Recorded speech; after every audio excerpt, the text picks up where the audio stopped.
Bear with us, folks. We've got a couple of minutes here to wait until we start the meeting.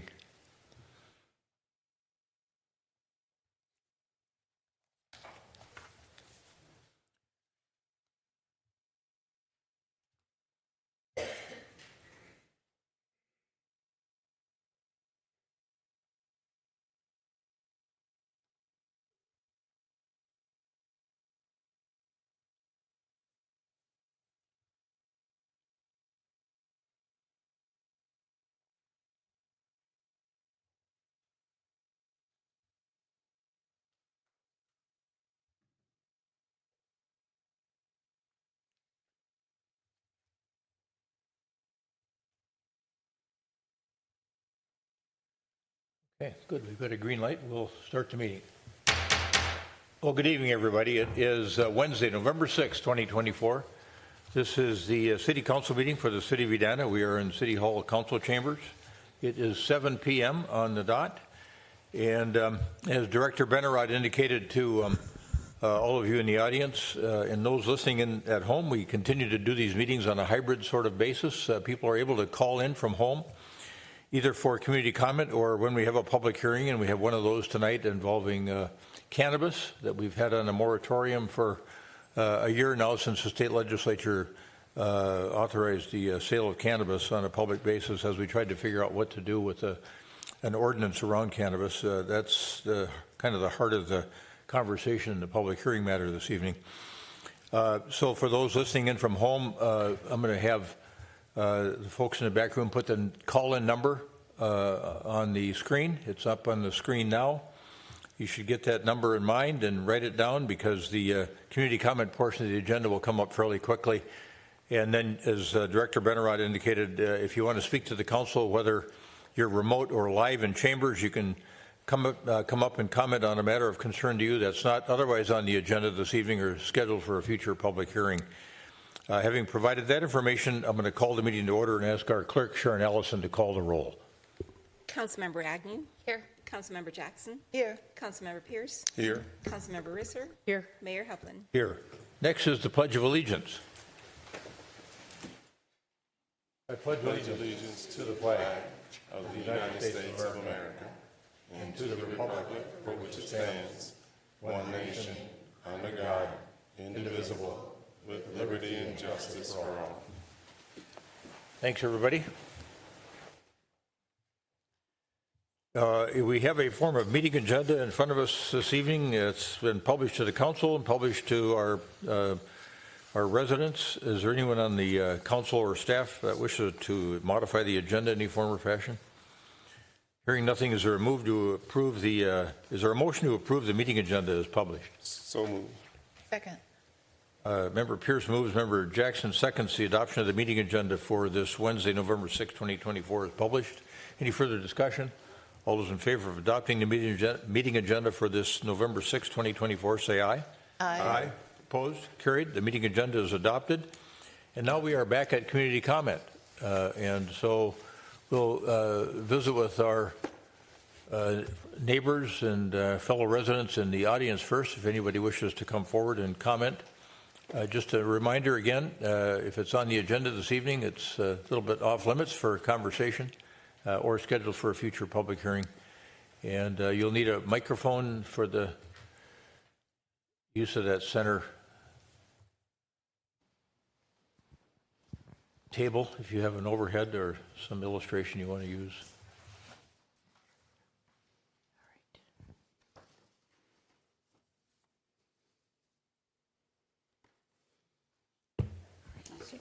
Thank you. Good evening. I'm Janie Weston, 6136 Brookview Avenue, right by Pamela Park. I'm here, not calling, in regards to, yet again, the oak trees. Just this morning at 4404 West 58th Street, top of the hill, on the north side, this lovely, fully healthy white oak tree was cut down. And I saw no need for this one in particular to happen. Construction could have happened around this tree. New driveway could have been configured avoiding this tree. This tree survived the street reconstruction and the sidewalk being put in. It was a very healthy tree. Here's a branch off of it I picked up at the curb this afternoon. A beautiful, healthy white oak tree. It was there long before any of the houses were built. This is what it looks like now. Excuse my printer running out of ink, but wide open. I called this builder on Monday, and left a message with him giving the address of the property, my concerns about the tree, and that I had an issue with it being cut down. And I also let him know I would be speaking in front of you at tonight's meeting. And he returned my call, was actually rather rude, didn't even want to hear a suggestion that the driveway could be narrowed down to one lane as it approached the street, save this tree, even trying to go with the fact that this property he would be able to sell for much more money if he had made an effort to save this tree. He didn't care. And now it's gone as of today. There's got to be a better way for the city to keep these old growth oak trees, especially in a circumstance like this, when removal was completely unnecessary. There was plenty of width on this lot for staging of materials, for taking dirt away, for tearing down the existing house. This is a shame, and I'd really like the city to do something better and more effective with this. Thank you. Yeah, thanks, Ms. Weston. Talk to our arborist about this and get his observations on it as well. Luther has looked at this, or Randy, the Luther. Secondary person. So, Okay. thank you. Yeah, thanks for bringing that information in. And would you mind leaving the photos? Would you leave those with the clerk, please, or with Director Benarat? Want a branch too? Yeah, well, we've been continually working on this tree ordinance, and this is another illustration of one of the complications. Appreciate you bringing that information into us. Anyone else in the audience who wishes to address the council on a matter of concern to them? Again, not on the agenda or scheduled for a future public hearing. Good evening. My name is Nora Davis, and I live at 6921 Southdale Road in the Lake Cornelia neighborhood. And I'm here to talk about weeds tonight. I totally understand the weed ordinance for the city of Edina, that if our weeds or grass are 12 inches high, the city will come out. If the resident is not responsive, the city will clear it and then bill the homeowner. What I don't understand are the weeds at the empty site at 70th and France, the U.S. Bank site. I don't know if developers can have weeds 5 feet high or 6 feet high, but it looks awful. I see the Galleria. They are all primed for the holidays. Their trees are all lit up, beautiful sight, and then there are weeds and dead trees.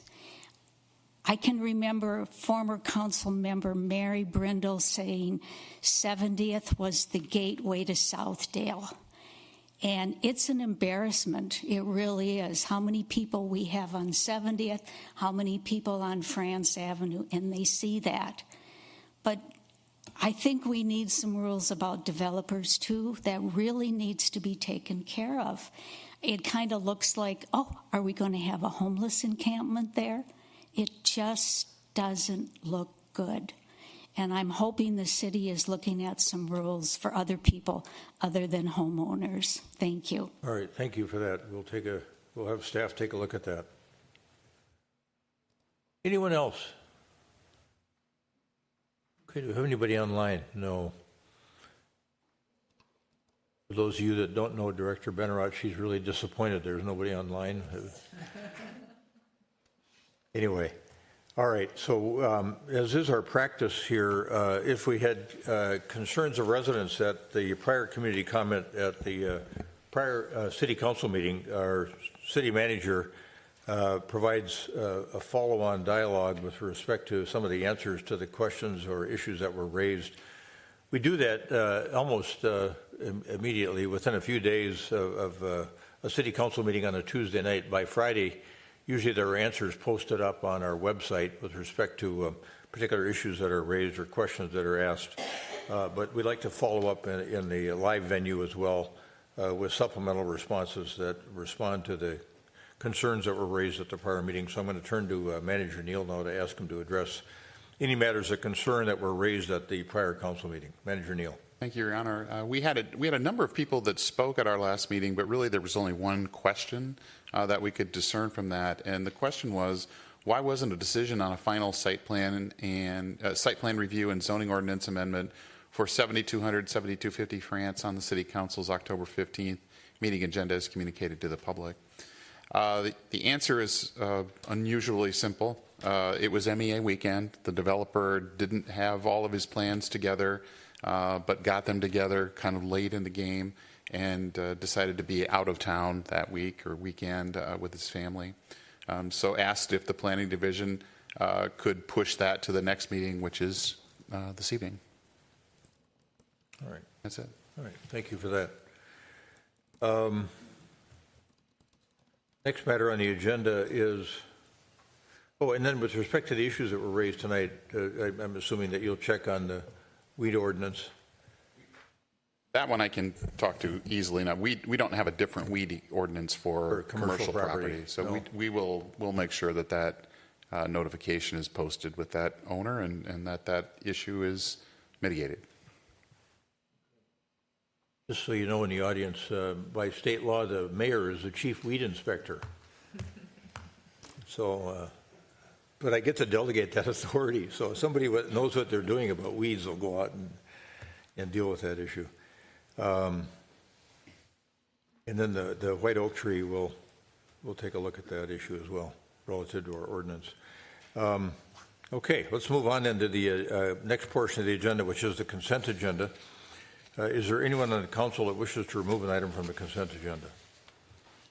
Hearing nothing, is there a motion to adopt the items on the consent agenda in a single motion? So moved. Second. Member Jackson moves. Member Pierce seconds the adoption of the items on the consent agenda in a single motion. Any further discussion?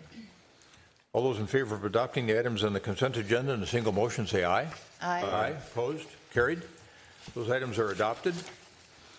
And now we are on to something that we do annually, which is really quite fascinating. I think folks in the audience, whether you're here with us live or watching virtually, these images of Edina, the photo contest, has some wonderful photos taken by our residents. And Dan Dorr, a graphic designer in our community, and Feroza Mehta from Edina Magazine are here with us, I think.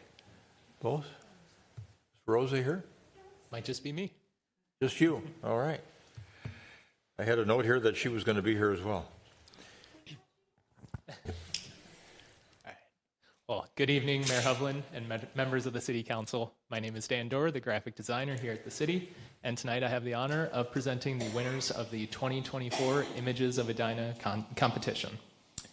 The city established Images of Edina in 2004 to recognize Edina as a place of living, learning, raising families, and doing business. And each year, residents and employees who work in Edina are invited to submit their favorite photos taken in the community over the past year.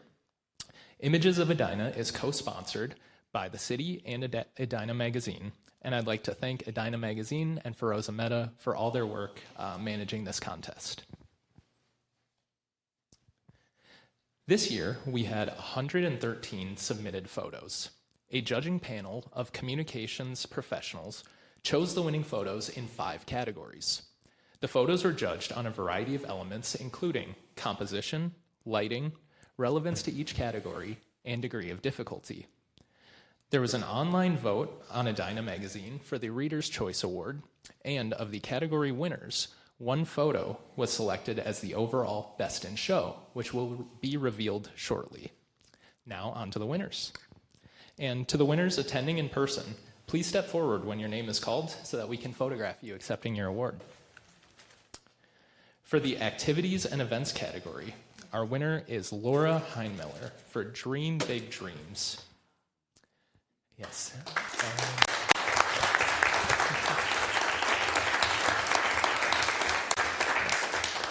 And unfortunately, Laura had a last-minute work commitment that came up, so she's not able to join us tonight, but we'll make sure that she gets her award. For the business category, our winner is Stephanie Thomas for Movie Night. Congratulations. I also want to point out that Stephanie also won the people category for her photo, Wheels.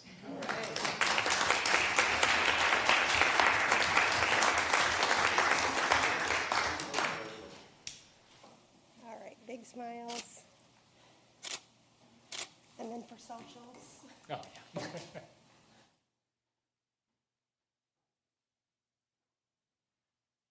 All these people are trying to get out of your photo. All right, thank you so much. Did you get one back there? You got yours. Congratulations. For the Places in Edina category, our winner is Deanne Becker-Probst for Pamela Park Channel on a Snowy Day.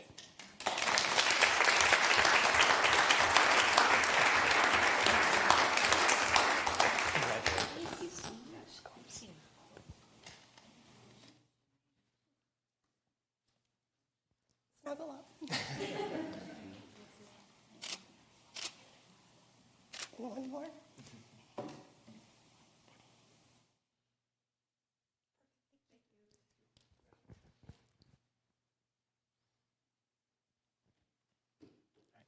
For the Plants and Animals category, our winner is Judy Folk for Hollyhock High Stepper.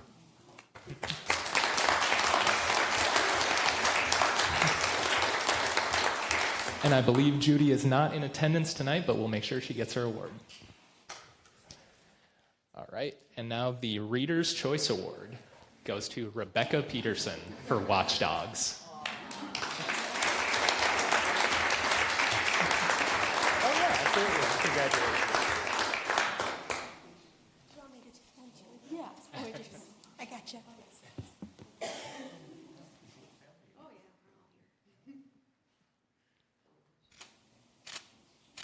Okay.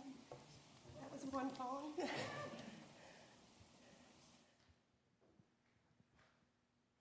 one more.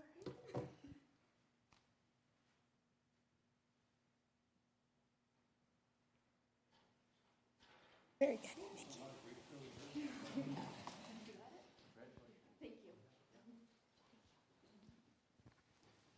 Thank you. All right, and now for our Best in Show. Our winner, oh, there you go, is Stephanie Thomas for Movie Night. Congrats again. It's a great photo.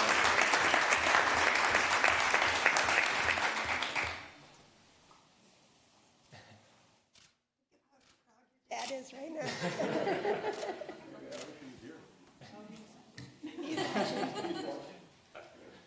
He's probably going to text me in about 5 minutes.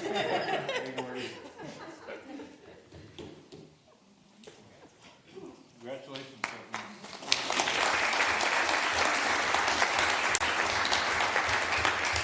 Yes, thank you to all who participated in the Images of Edina contest. Be sure to have your camera ready for next year.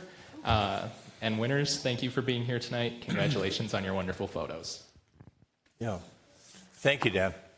One more round. Everybody.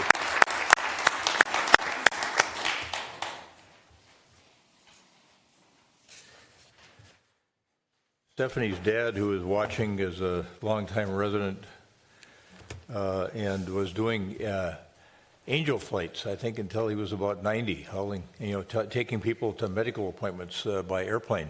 So just got an amazing family. Thank you for being here. And Gordy, congratulations. All right, so now we are on to the next portion of the agenda, which is I mentioned this earlier, public hearings. And we have been working on, for about the last year, what we think might be a way for us to deal within the context of the state law as best we can, I guess, supervision, if you will, or regulation of recreational adult use cannabis. And so we've got a presentation tonight by Zoe Johnson, who is our city management fellow, and Addison Lewis, our community development coordinator. They're going to make that presentation, then we'll open it up for public testimony. And then I think what the staff is going to recommend is that we close the in-person public hearing, but keep the public comment period open until November 10th. And then we'll continue this action to our next meeting, which is on November 19th. 2024. So, Ms. Johnson, welcome, and Thank we look you. forward to the presentation. I look forward to giving it. Good evening, Mayor. Good evening, Council. Happy to be here to talk about cannabis this evening, specifically recreational adult use cannabis. Like the Mayor mentioned, I'm here with Jeff and Addison. So let's get started. To give an overview of cannabis law in Minnesota, the state legislature originally legalized adult use cannabis in 2023. That was passed with Chapter 342 in the Minnesota State Statute, and this permits personal use, possession, and transportation of cannabis by those 21 years of age or older. This also created the Office of Cannabis Management, or OCM, as we commonly refer to it throughout this presentation. The OCM is responsible for all licensing, enforcement, and rulemaking, which is still in process, and we will go through these a little bit later in the presentation. This also allows licensed businesses to conduct cultivation, manufacturing, testing, transport, wholesaling, delivery, and sale of cannabis and cannabis products. In early 2025, the Office of Cannabis Management will begin licensing cannabis businesses. Local governments are required to allow the operation of these businesses and can adopt reasonable restrictions on the time, place, and manner of the operation through ordinances, specifically the registration and zoning ordinances. Let's talk a little bit about the timeline. So again, cannabis businesses cannot operate until the Office of Cannabis Management begins issuing licenses, which is anticipated for early 2025. This will follow the completion of the Office of Cannabis Management's rulemaking process, as previously mentioned. The City of Edina has previously adopted a moratorium on any cannabis business, and that will expire at the end of 2024 to allow time for adopting regulations. Let's get into the State Office of Cannabis Management's responsibilities. So again, those three larger buckets are licensing, enforcement, and the rulemaking catch-all bucket. So licensing will incorporate forms, procedures, required disclosures, felony disqualifications, and limits on licenses held, as well as it lists details about those 13 different license types. When we talk about enforcement, Chapter 342 was written in a way that calls out enforcement as being strictly within the Office of Cannabis Management's jurisdiction. So while residents can call the city with any concerns about cannabis violations, we will ultimately hear them out and then redirect their concerns to the Office of Cannabis Management, unless they are concerns about where the cannabis business is in regards to the zoning districts we set forth. And lastly, when we talk about rulemaking, this is a larger catch-all bucket area for the Office of Cannabis Management, and it incorporates considerations like social equity, testing, and use of pesticides and fertilizers. So what can we do here in Edina? In other words, what are the local control considerations that we can take? Well, a local unit of government may adopt reasonable restrictions on the time, place, and manner of the operation of cannabis business, provided that such restrictions do not prohibit the establishment or operation of cannabis business. So for the registration ordinance, this looks like registration, application, process, and fees, limiting the number of retail registrations, one retail registration per 12,500 residents, the hours of operation, compliance checks, temporary cannabis events, suspensions, and use in public places. When we talk about the zoning ordinance, which Addison will get up here to talk to you about a little bit more in detail, we're talking about zoning districts for cannabis businesses, buffers from schools, daycares, residential treatment facilities, and attractions within parks used by minors, as well as other standards as deemed appropriate. More specifically, when we look at our registration ordinance, we currently we drafted our ordinance with the Office of Cannabis Management's model ordinance language for process and fees for cannabis business local registration, hours of operation, compliance checks, suspensions, as well as temporary cannabis events. We did limit the number of retail registrations within our current draft to the council-directed set maximum to 5, which is the minimum number of retail registrations that we could have with our given population, with that one per 12,500 residents. And with that, I will hand it over to my colleague Addison. Thank you, Zoe. Thanks, Ms. Johnson. Go ahead. Yep. Evening, Mr. Mayor and Lewis. Council. So as Zoe mentioned, we are required by statute to allow the types of businesses that are going to be licensed by the Office of Cannabis Management. You may recall we had a work session with council back in July to talk about this a little bit, and so we tried to draft this ordinance to reflect that discussion. So the ordinance that's before you tonight would have cannabis retailers is proposed as a permitted use in the planned commercial districts 1, 2, and 3, as well as the mixed development district 6, and any PUDs that allow planned commercial district uses. A retailer would also be a conditional use in the mixed development district 3, 4, and 5. And this is consistent with how we've zoned our tobacco and liquor stores. Other types of businesses like cultivation, manufacturing, processing, these are very consistent with the other types of businesses that we allow in our industrial zoning district today, and so they're proposed as a permitted use in that district. The zoning district would also require that all the operations of a cannabis business would need to take place within an enclosed building. Another piece of the state law is that it also allowed holders of a micro business license, which is one that allows for multiple activities, so cultivation, manufacturing, and retail. It also allows them to do on-site consumption. The best way to think about this is it's kind of similar to like a tap room associated with a brewery. So the zoning ordinance proposes to allow that as a permitted accessory use to a cannabis cultivator or manufacturer within the industrial district. They would not be allowed to serve alcohol or tobacco on the premises, but they could serve other food or drinks. It would be for consumption of non-smokable and non-vaporized products only, so just things like drinks and edibles. Unlike a brewery tap room, you'd have to be 21 or older to enter the premises. And display and consumption of cannabis products is not allowed to be visible from the outside of the business. You may also recall from that work session back in July, we talked a little bit about another area where the city has some discretion, and that's whether or not we want to require buffers from certain uses like schools, daycares, residential treatment facilities, and attractions within parks. So you see in the middle column there, that's the maximum buffer that the city could impose under statute. And then on the right is the proposed buffer that's included within the ordinance. I don't think we really reached a consensus in that work session, so we've included them in the ordinance here for you to discuss. I'll say here now that when the Planning Commission considered this, they recommended keeping the buffer for schools and residential treatment facilities, but not having any buffer from daycares and attractions within parks. On daycares, it seemed their thinking was that minors are generally accompanied by an adult, and they're just going from their car into the daycare or from the daycare back to their car. And then as far as attractions within parks, staff also shares a bit of a concern with this one. For the other three, we can measure from property line to property line.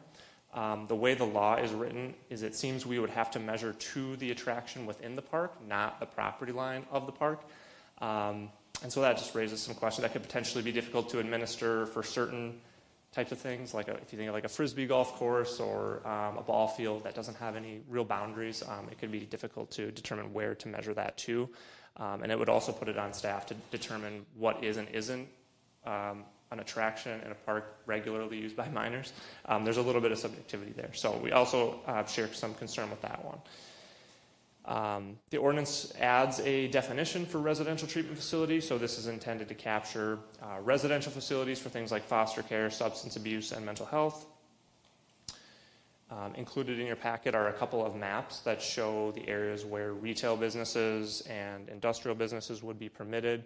It shows those buffers of 500 feet from all those different uses. So any of the green areas that are partially or wholly within that buffer would not be allowed to operate a cannabis business in that location. And then actually, let me back up here. You may wonder why are we proposing the maximum buffer for all of the uses with the exception of schools? The reason for that is all of our schools in Edina are already 1,000 feet from any of our commercial areas with the exception of OLG. And let's see, do I have a mouse? There was some discussion, if we did impose a 1,000-foot buffer for schools, it would buffer the entire Grandview district, the entire Grandview commercial area. And in our work session, there was some discussion about it may be preferable to allow the retailers to spread out rather than concentrate all in one area. And so a 500-foot buffer would still prohibit those properties immediately, closest to OLG from having a cannabis business, but would allow for some of the properties up along Vernon where we think they would probably be more likely to want to locate anyway. If you think of where the Walgreens is located, where the Starbucks or where Devani's is, you can see that those businesses are not visible from the OLG property, and you can see that the school itself is actually set back almost 900 feet as well. So that's just some other information for you to consider as you think about whether or not you'd want to include a buffer for schools. And then also just want to say here that, we have a lot of other standards in the zoning ordinance that, just like any other type of business, cannabis businesses would be expected to comply with. So things for signage, parking, setbacks, building heights.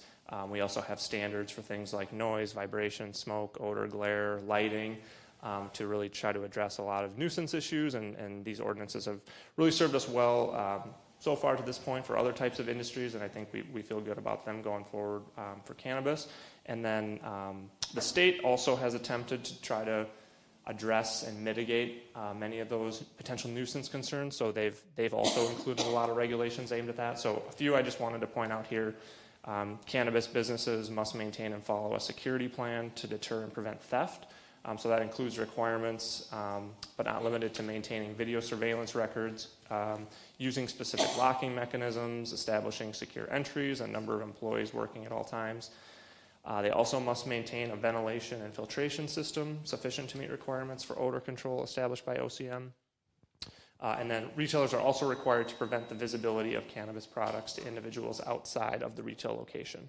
All their products for sale must be stored in a secure area. They cannot operate drive-thrus or sell cannabis products through vending machines. So I mentioned the Planning Commission. They've considered this ordinance that's before you tonight at their August 28th meeting. They voted unanimously 9-0 to recommend approval of the proposed ordinance with a couple changes or with a couple conditions. One being that the required buffer from daycares or attractions within parks be dropped from the ordinance. And it was also kind of under the assumption that council would be limiting the number of retail registrations to 5. That wasn't really within their purview, but they wanted you to know that their recommendation was based on that assumption. So tonight, staff is looking for a motion from council to close the in-person public hearing, keep public comments open until Sunday, November 10th, and continue action to the November 19th, 2024 City Council meeting. Unless you have major changes to what you have before you tonight, I think at that November 19th meeting, we would be looking for approval of first reading and waiver of second reading. Again, unless you had a lot of concerns or changes you wanted to see here. So we have a number of staff here that have been involved in this and would be happy to answer any questions you have. All right, thanks, Mr. Lewis and Ms. Johnson. Questions from council members? Council member Risser. In terms of the buffer for the daycare, if I'm remembering correctly, I watched the Planning Commission, and they were focusing on kids being dropped off, but what about the possibility of people smoking cannabis near the daycare? I'm just concerned because I haven't done a lot of research, but I see articles that seem to indicate in Minnesota sidewalks are places where people can smoke cannabis. Well, I believe our registration ordinance prohibits it in public places. Would it be prohibited on a sidewalk? I think that would be really difficult to enforce, the public use on a public sidewalk. I don't know how we would handle that from the city perspective if we got those calls into PD or something like that. The article I'm looking at, it just says cars, no sidewalks, mostly for now. But it's just a min post thing, but it seemed to indicate at the state level there's not any, indication that you could, even if, I hear what you're saying though, but okay, thank you. We can do some more research on that, because that question is bubbling up in other cities too. Okay.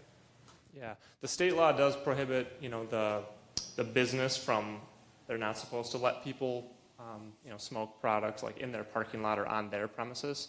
So if that was happening regularly, that's something that we could report to OCM. We have the ability to suspend a retailer's registration if we feel they're in violation. So there are some things that we could do if they're not, following all the rules. Follow-on questions, Member Risser? No. Okay. Councilmember Jackson. Yes, thank you, Mr. Mayor. So I have a number of questions. So we'll start with the zoning one, since you're up here, Mr. Lewis. A daycare, is there a special zoning designation for daycare, or are they one of use in a general commercial zone? They, I believe, are generally allowed in all of those same districts that, so PCD 1, 2, and 3, the mixed development districts, essentially the same districts that the cannabis retailers would be allowed. It's all of our commercial retail districts. Right, so one business could come and go and be in compliance one day and not the next because of the changeover within these zones. Yep. And then I have a similar question for the treatment facilities. It sounds like, if there was a shop in the edge of a commercial zone and then someone decided to become a foster parent in the adjacent house, who's going to have to move? Because if we have a zone around treatment facilities and that includes foster homes, foster care, that is a problem as well, I think, because it seems to me it's a general designation that you can have foster care in anybody's home, correct? So when we get a request or an application from OCM, where there's a business looking to get a license in a location, we would verify that it complies. So we would look at the time of the application, is there something within that, whatever buffer distance we decide? If there's not, they can go there. It wouldn't prevent, a daycare or residential treatment facility from opening within that 500 feet. It would mean that cannabis business would now be considered non-conforming. So they're allowed to stay, but if they were ever to leave, now I think a new one could not replace it if they were gone for more than a year. Yeah, I think including daycares, I totally understand the reason why daycares don't want a cannabis store nearby. Same thing with a treatment facility, but it seems very arbitrary to me because it just is on the business cycle, who's doing which operation where. So I am really not in favor of putting buffer around either of those, just because then it involves your daytime job of trying to figure out who has the the use and everything, and that's too arbitrary for me. A zone is a zone for a reason. So that's the zoning question that I had, and I think you answered my question about the parks, that the enforcement was difficult on that. So then I don't know, Mr. Brown or Ms. Johnson, who would answer this, but with enforcement, I see that they can do compliance checks, but what happens if the city of Edina does a compliance check and the agency is not checking IDs, the store's not checking IDs?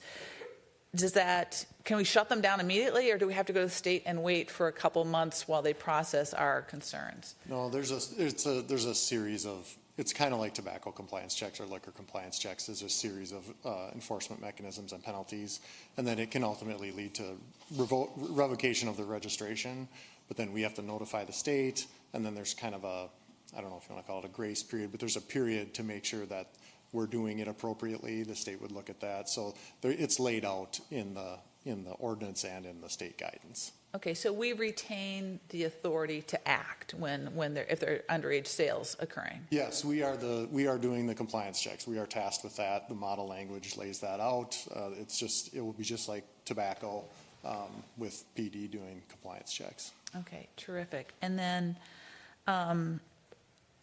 one of the things we're allowed to regulate are hours, but I don't see that in the ordinance. Did I miss it, or did we decide not to regulate that at this time? We had that in an original draft and then took that out.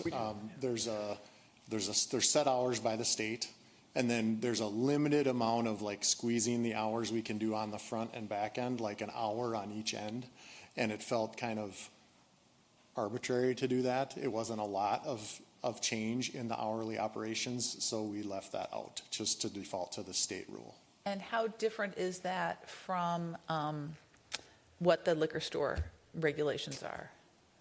That is a good question. I do not know the answer to.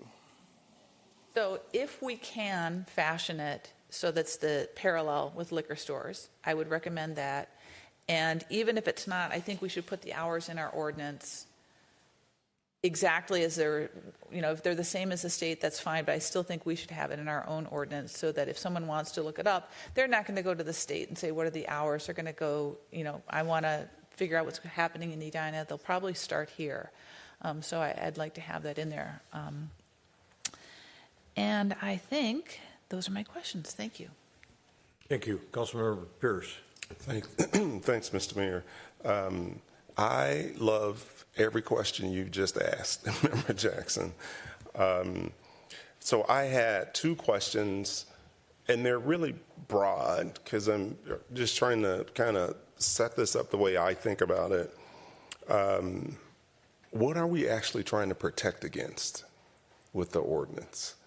And when I ask that, I think, well, we have tobacco sales, we have liquor stores. There's a liquor store in Grandview. And so with cannabis and this buffer structure, what are we trying to protect the public against? Sure, I can try to answer that. I think, the legislature, as they were going through and legalizing this, I'm sure they heard a lot of concerns about, well, what about having these near places where children will be? And so they included this specifically in the legislation, that this is something every city can decide for itself. So what I've kind of seen from other cities is that there really hasn't been a lot of consensus on the buffers. I've seen some cities impose all the buffers and to the max. I've seen some just maybe pick one or two or none, some less than the max. So it's really just kind of the comfort level of each community. It's just an option that's available to the city. Again, I think the intent is to, if as a city we wanted to provide some distance between those types of businesses and places where children or other types of vulnerable populations might be, that's an option to you. But to answer your point, we're not buffering from liquor stores, tobacco stores currently. Right.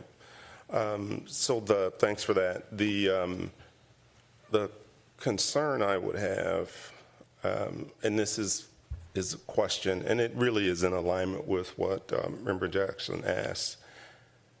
My concern would be thinking about how do we ensure safety with the use of these products, just in general within the community. And so today, someone could go into an establishment, sit at the bar, drink, and walk out of the bar and drive home drunk. They could do that. And we have enforcement policies where if, this person is found driving, they get a DUI, right? And then there's a whole that kicks off, right? An entire set of processes behind that. And so in this case, how are we going to enforce safety? with the use of cannabis. And so that's when I asked the first question, what are we really trying to protect the public against?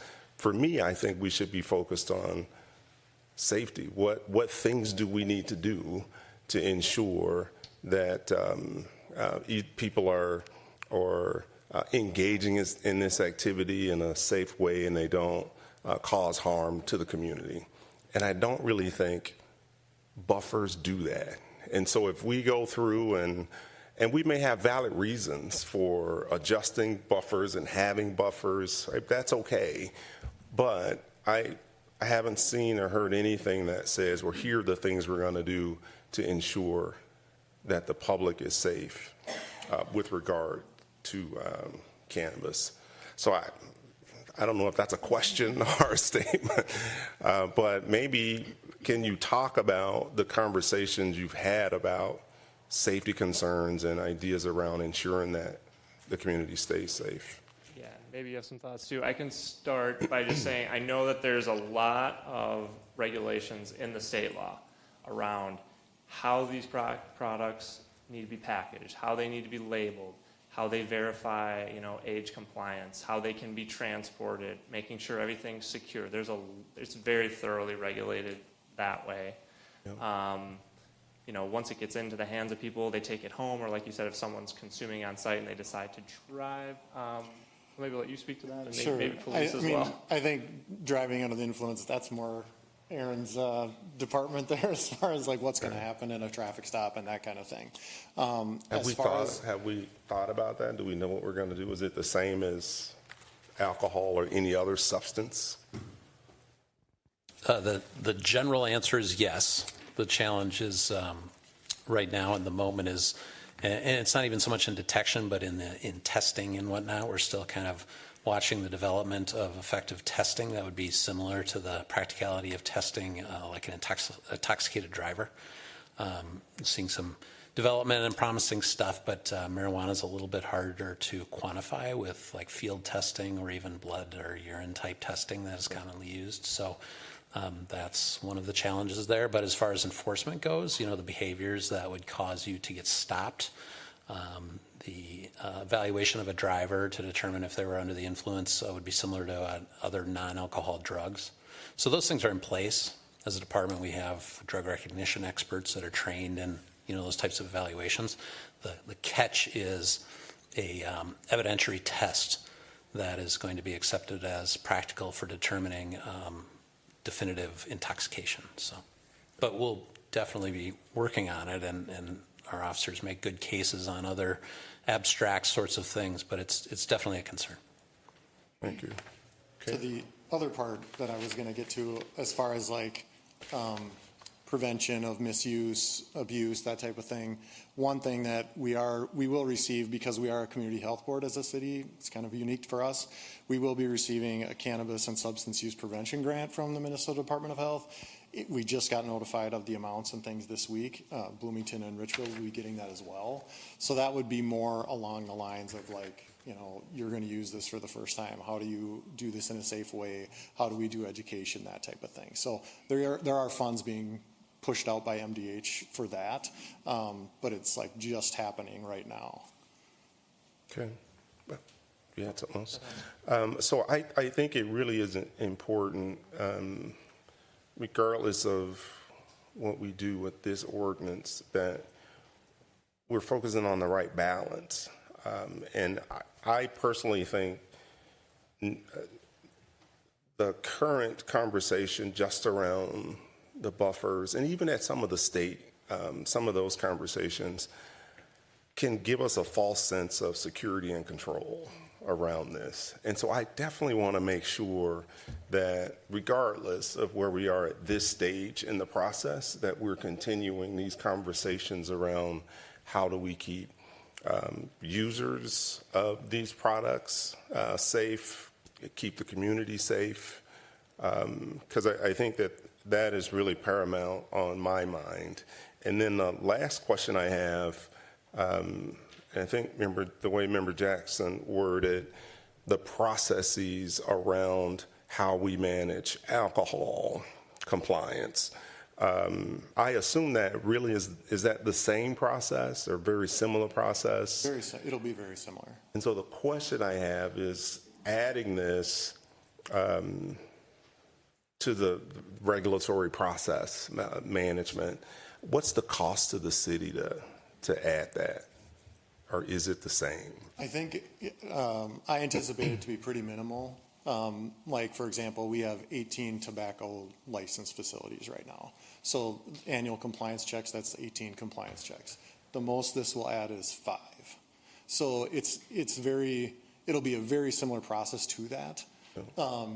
But the volume of businesses is going to be very low. So each compliance check has time investment. You have to have a person go in and do it's a process. Yeah. But from a just strictly numbers perspective, like compared to tobacco or liquor even, it's a very, very small number, but a very similar process. Okay.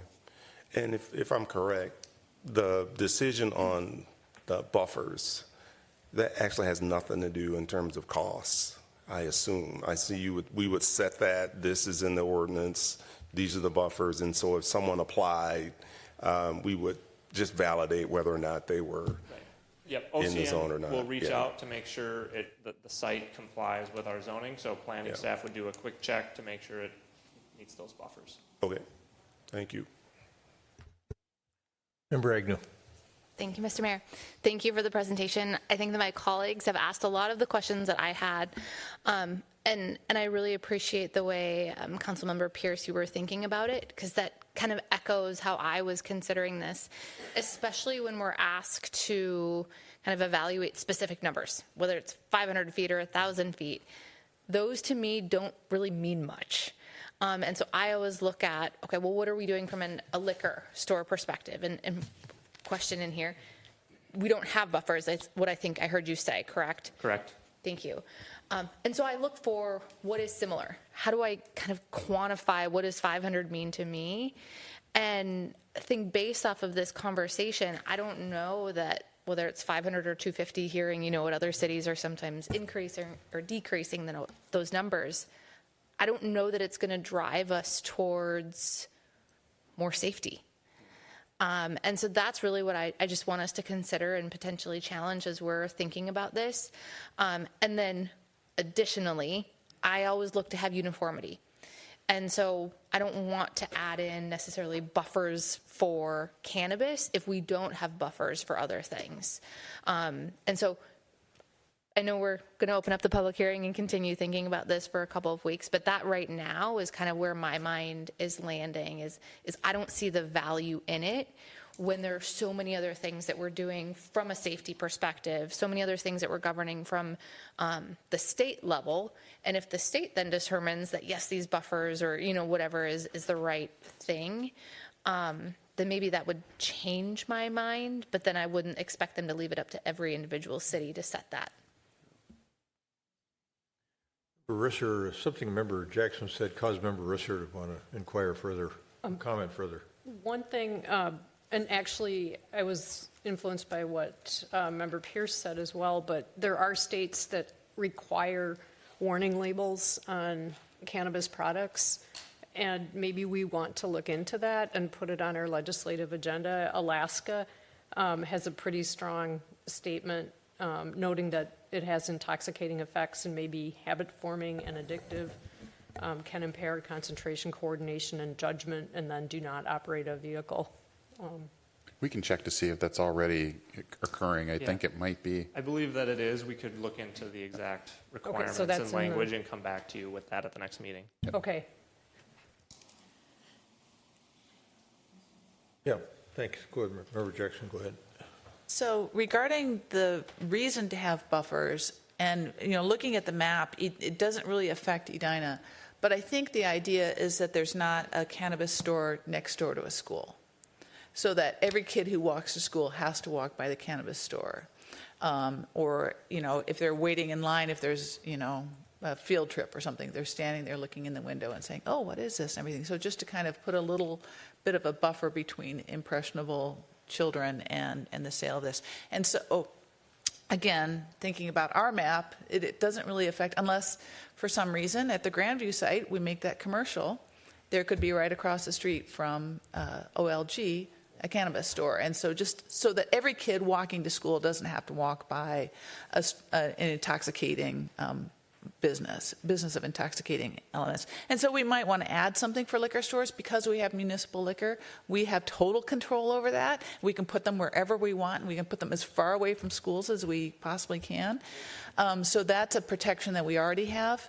But with this, it would be a private industry, and so we might want to consider that. But that's what I think is little kids walking to school and wanting to give a little buffer between that and the business. All right, I've got a few questions as well. In the proposed form of ordinance, it covers what you characterize as a temporary cannabis event. And it caused me to think of the situations we have here once in a while where one of our churches will be having a fundraiser and they want to be able to serve alcohol, and we give them like a one-day license to have a beer garden or some sort of alcohol consumption. So talk to us a little bit about what a temporary cannabis event is and how we would go about regulating a temporary cannabis event.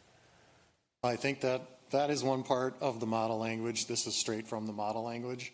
That kind of remains to be seen how that facilitates, like what style they become, or what format they come out as, or if cities even allow them. Like that is one thing that we can modify, and I think even not allow. I can check into that some more. No, we have to allow it, but we can set conditions. Say that again, Mr. Kendall.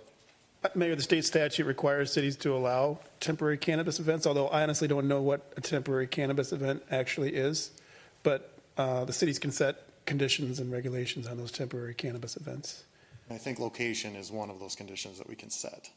So there's some parameters that are configurable, I guess, in that section.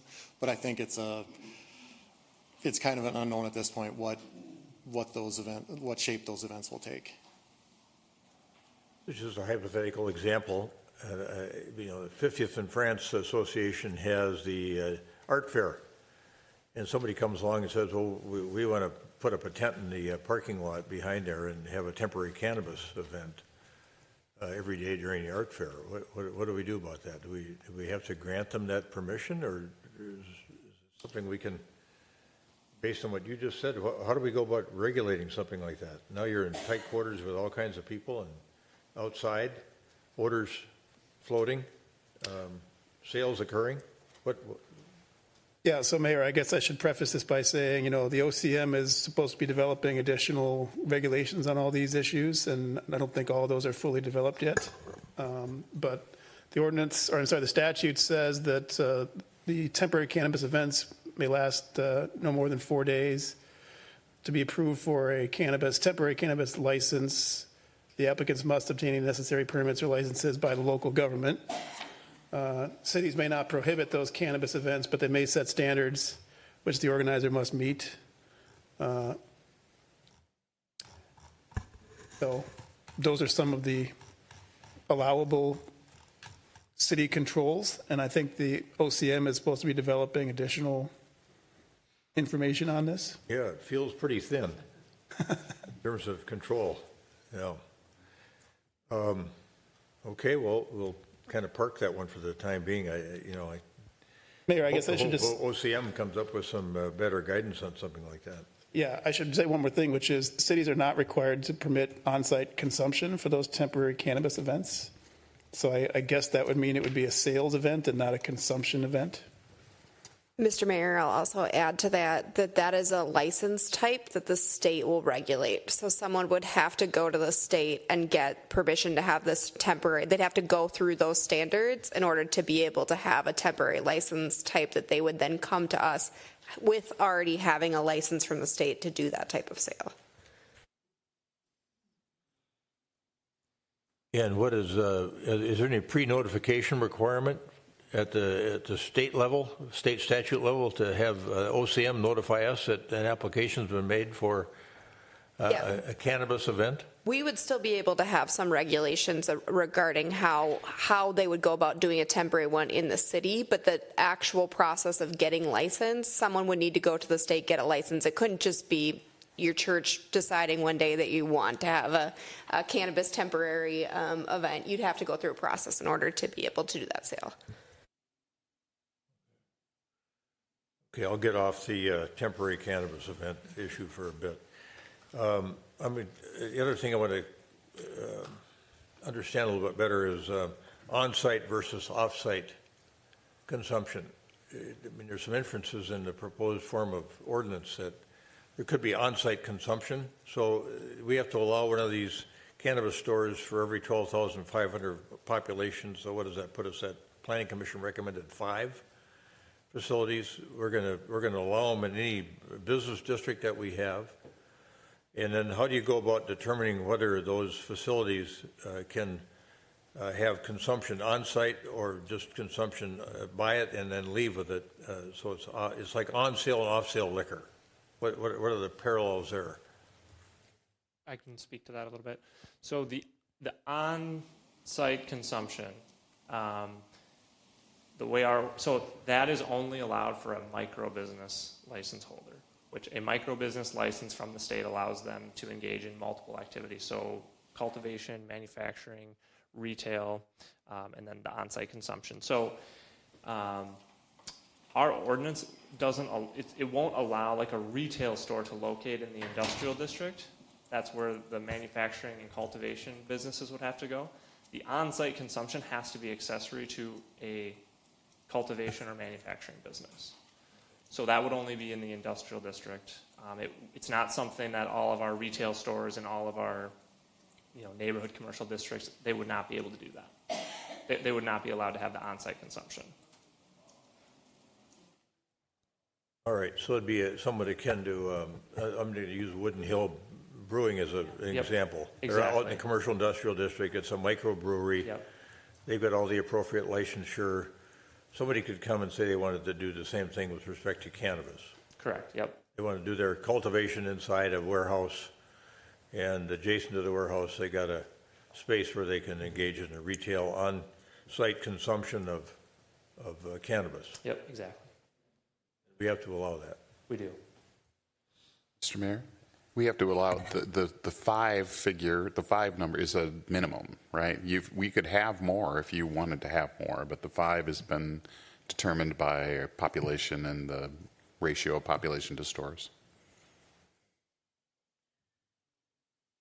That on-site consumption issue, that helps me a little bit, understanding the parameters of that. What I was thinking about as the other conversation was going on, we have daycare facilities in commercial districts. I mean, I'm thinking of Canterbury Hill on 70th, which is right behind the vitamin shop. Right? Yep.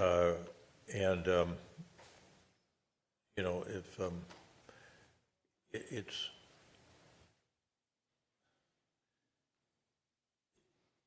I think justifiably so, parents are sensitive about what their kids get exposed to, and so even the fact that the vitamin shop could decide they're going to start selling cannabis, by way of example, could be enough to affect the business of Canterbury Hill.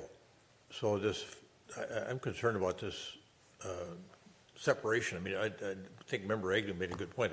500 feet is somewhat arbitrary, but nonetheless, it does serve a purpose. So I just want us to think that carefully through. I think it's just a cautionary note there. And then with respect to the fees this was raised too, the fees that we can charge for regulatory purposes, the fees that we charge, if we're going to issue a liquor license, a full liquor license, that cost of that license has to align with our cost of enforcement. So that liquor license is, what is it these days, $7,000, $12,000, $10,000 for a full liquor license. Wine and beer might be $2,000. So what are we thinking here? I mean, you said it was just kind of an add-on to the regulation of the places that sell tobacco. And the fees are basically set by the state rule, by the state statute. Like, we have a maximum that we can charge, and that's what we've put in here. It's either $500 or half the amount of the state license fee. So if their state license fee is $900, we can only charge $450 for our registration fee. And is that true whether it's there's on-site consumption in a Across- commercial Yeah, it's across the industrial district? Across the board? That's across the board. So if we got a facility that's having on-site consumption in our commercial industrial district, and we're getting calls out there all the time, we can't change our fee structure. So we're tied to state statute. Right. We can't change. The maximum is set. We could charge less, but we can't charge more. All right. And then you talked about, you used the word revocation, but my understanding was that we have the authority to suspend registration, but do we have the authority to revoke? We can just suspend it and refer, complaints or violations to OCM. They will look into it, and then I guess I'm not sure if after a certain number of, violations that are verified, if they would revoke a license. But the most we can do is suspend their license or their registration up to 30 days, and then it's kind of in OCM's hands. Okay. All right. I don't know if that caused anybody else on the council to have questions before we open this up for public testimony, but let me check with my colleagues here. Okay. Thank you, everybody, for working on this complicated matter. Yeah, and then as a couple of our colleagues have raised the issue of public safety. I mean, the whole notion of how we know how to deal with an intoxicated driver that's been consuming alcohol, but this whole world of potential intoxication with cannabis is something we're going to have to figure out how to deal with.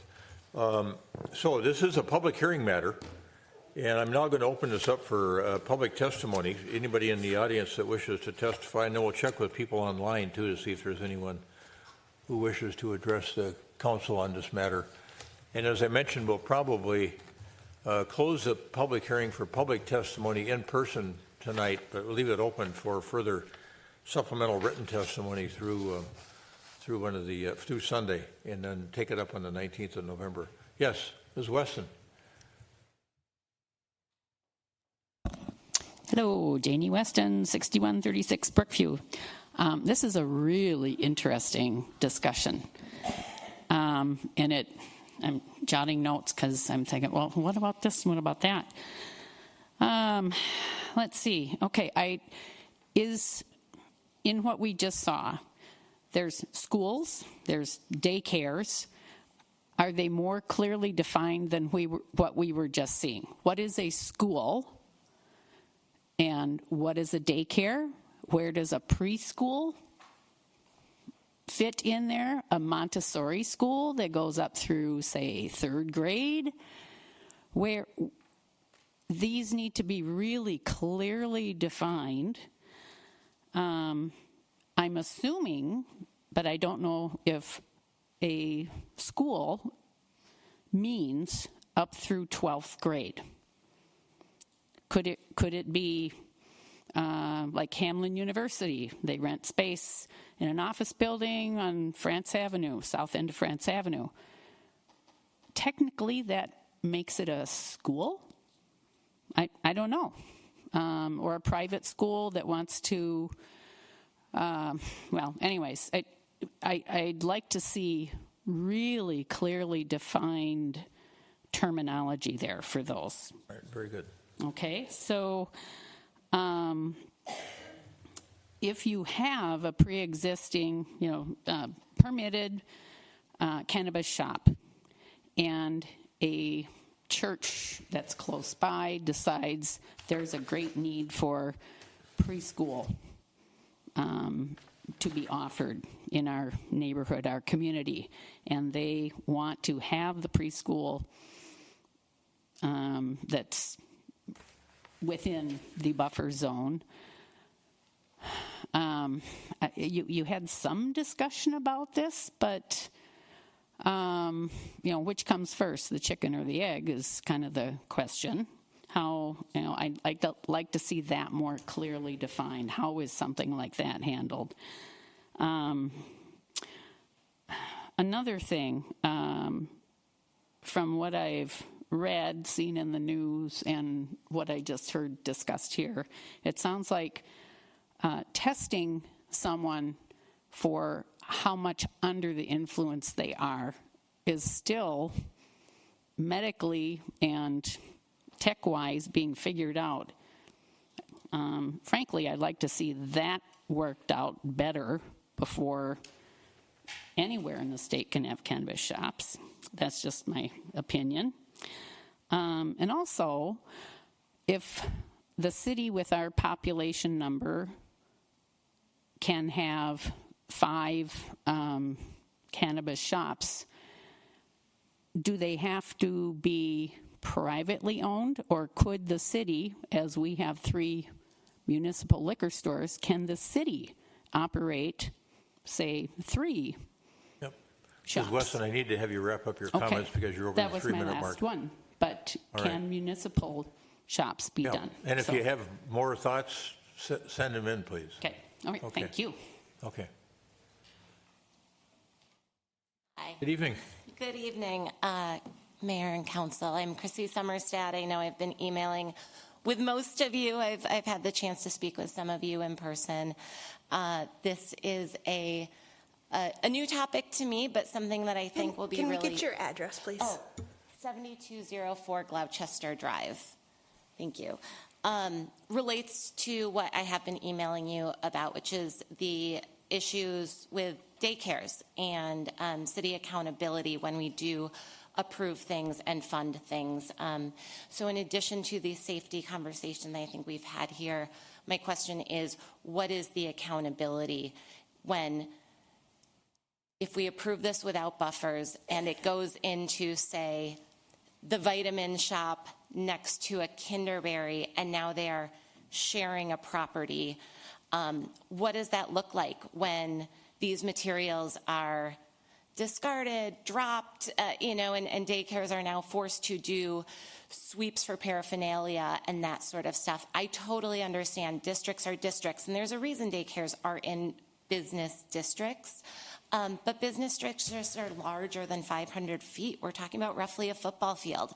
So let's move it down the line, right? Let's put it where Tavern on France is or the Chase Bank is. Let's put a buffer in to make sure that it is not sharing physical adjacent property where our children are, where our children should be expected to walk on their daycare property and not be systematically picking up drug paraphernalia.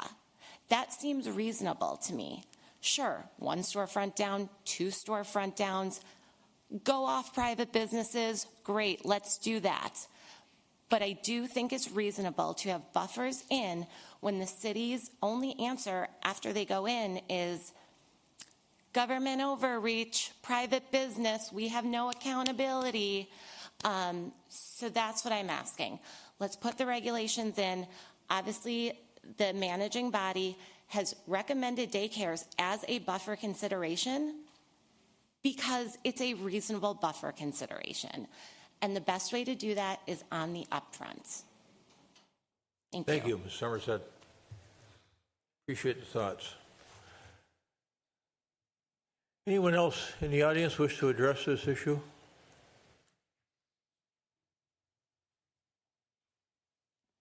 My name is Nora Davis, and I still live at 6921 Southdale Road in the Lake Cornelia neighborhood. And Mayor Hovland, I just wanted to follow up a little bit about Kinderberry Hill. Kind of a different kind of a question, but it's something that I've been concerned about. There's a lot of smoking at 4040. And word on the street is maybe it's not all tobacco. The smoking is going on close to the sidewalk.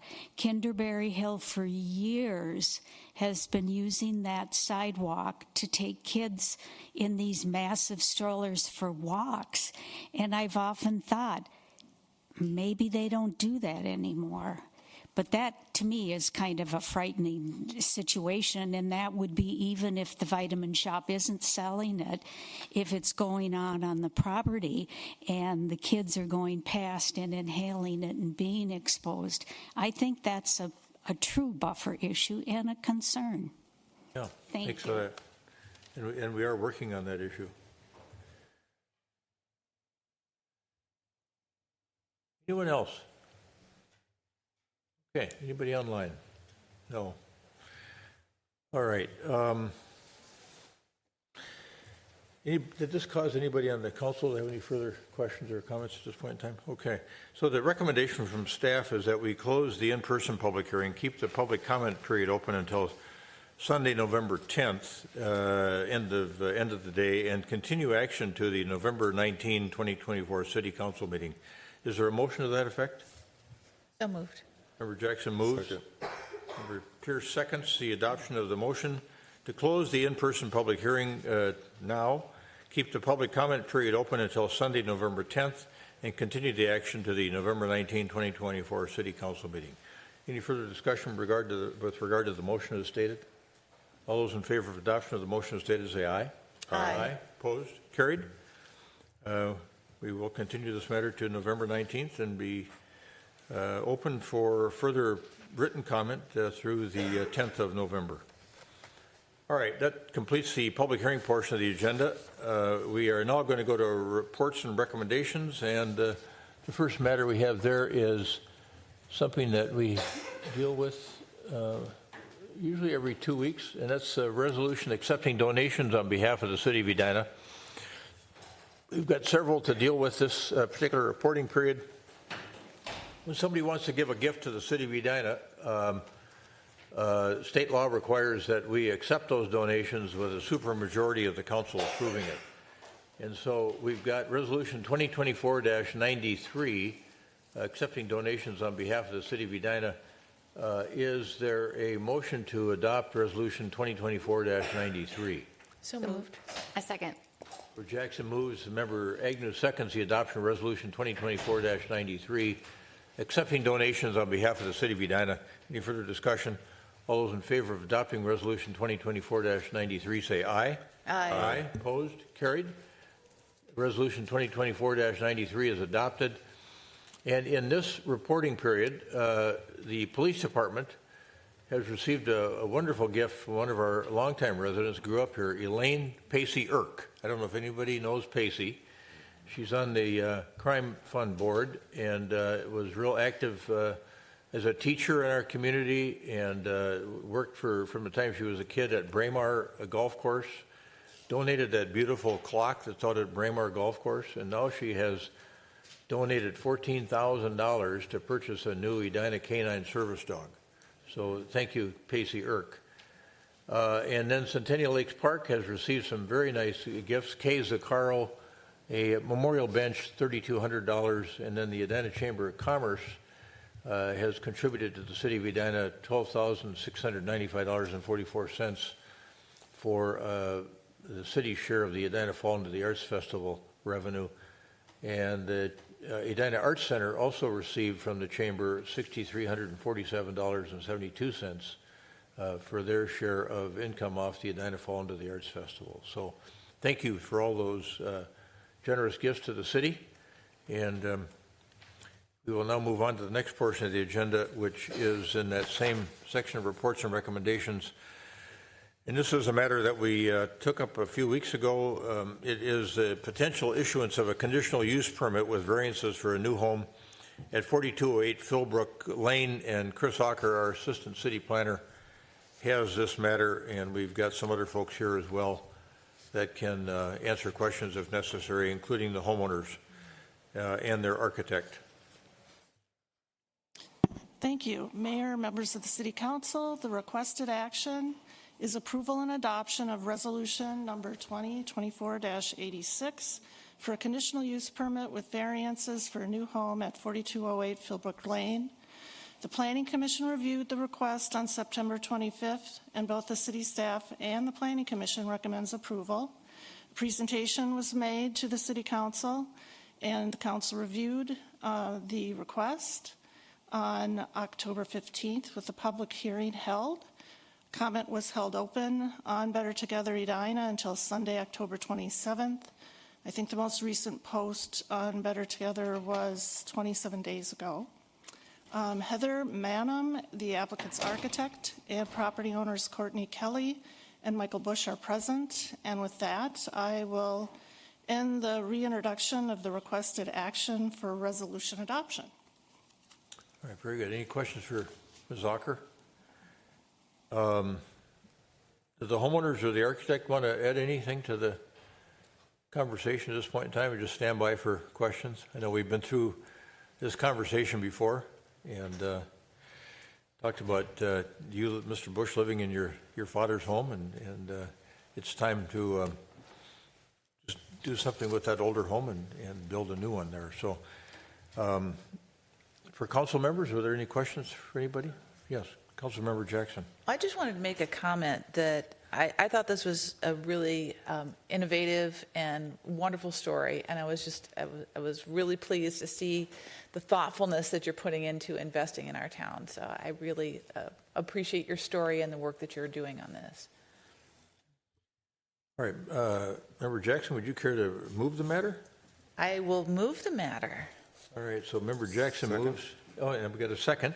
And that motion is to adopt Resolution 2024-90, approving the acquisition of real property in, wait a minute, I'm on the wrong one, aren't I? Resolution 20. Yeah, motion to adopt Resolution 24-86, approving the conditional use permit with variances for the new home at 4208 Philbrook. Again, the motion is to adopt Resolution 2024-86, which would approve the issuance of a conditional use permit with variances for a new home at 4208 Philbrook Lane. We got a motion, we got a second from Member Pierce. Any further discussion? All those on the council in favor of adopting the motion as stated, say aye. Aye. Aye. Opposed? Carried. Motion's adopted. Resolution 2024-86 is approved. Conditional use permit will be issued with variances. And we wish you the best on the construction of the new home on your longtime homestead site. So congratulations.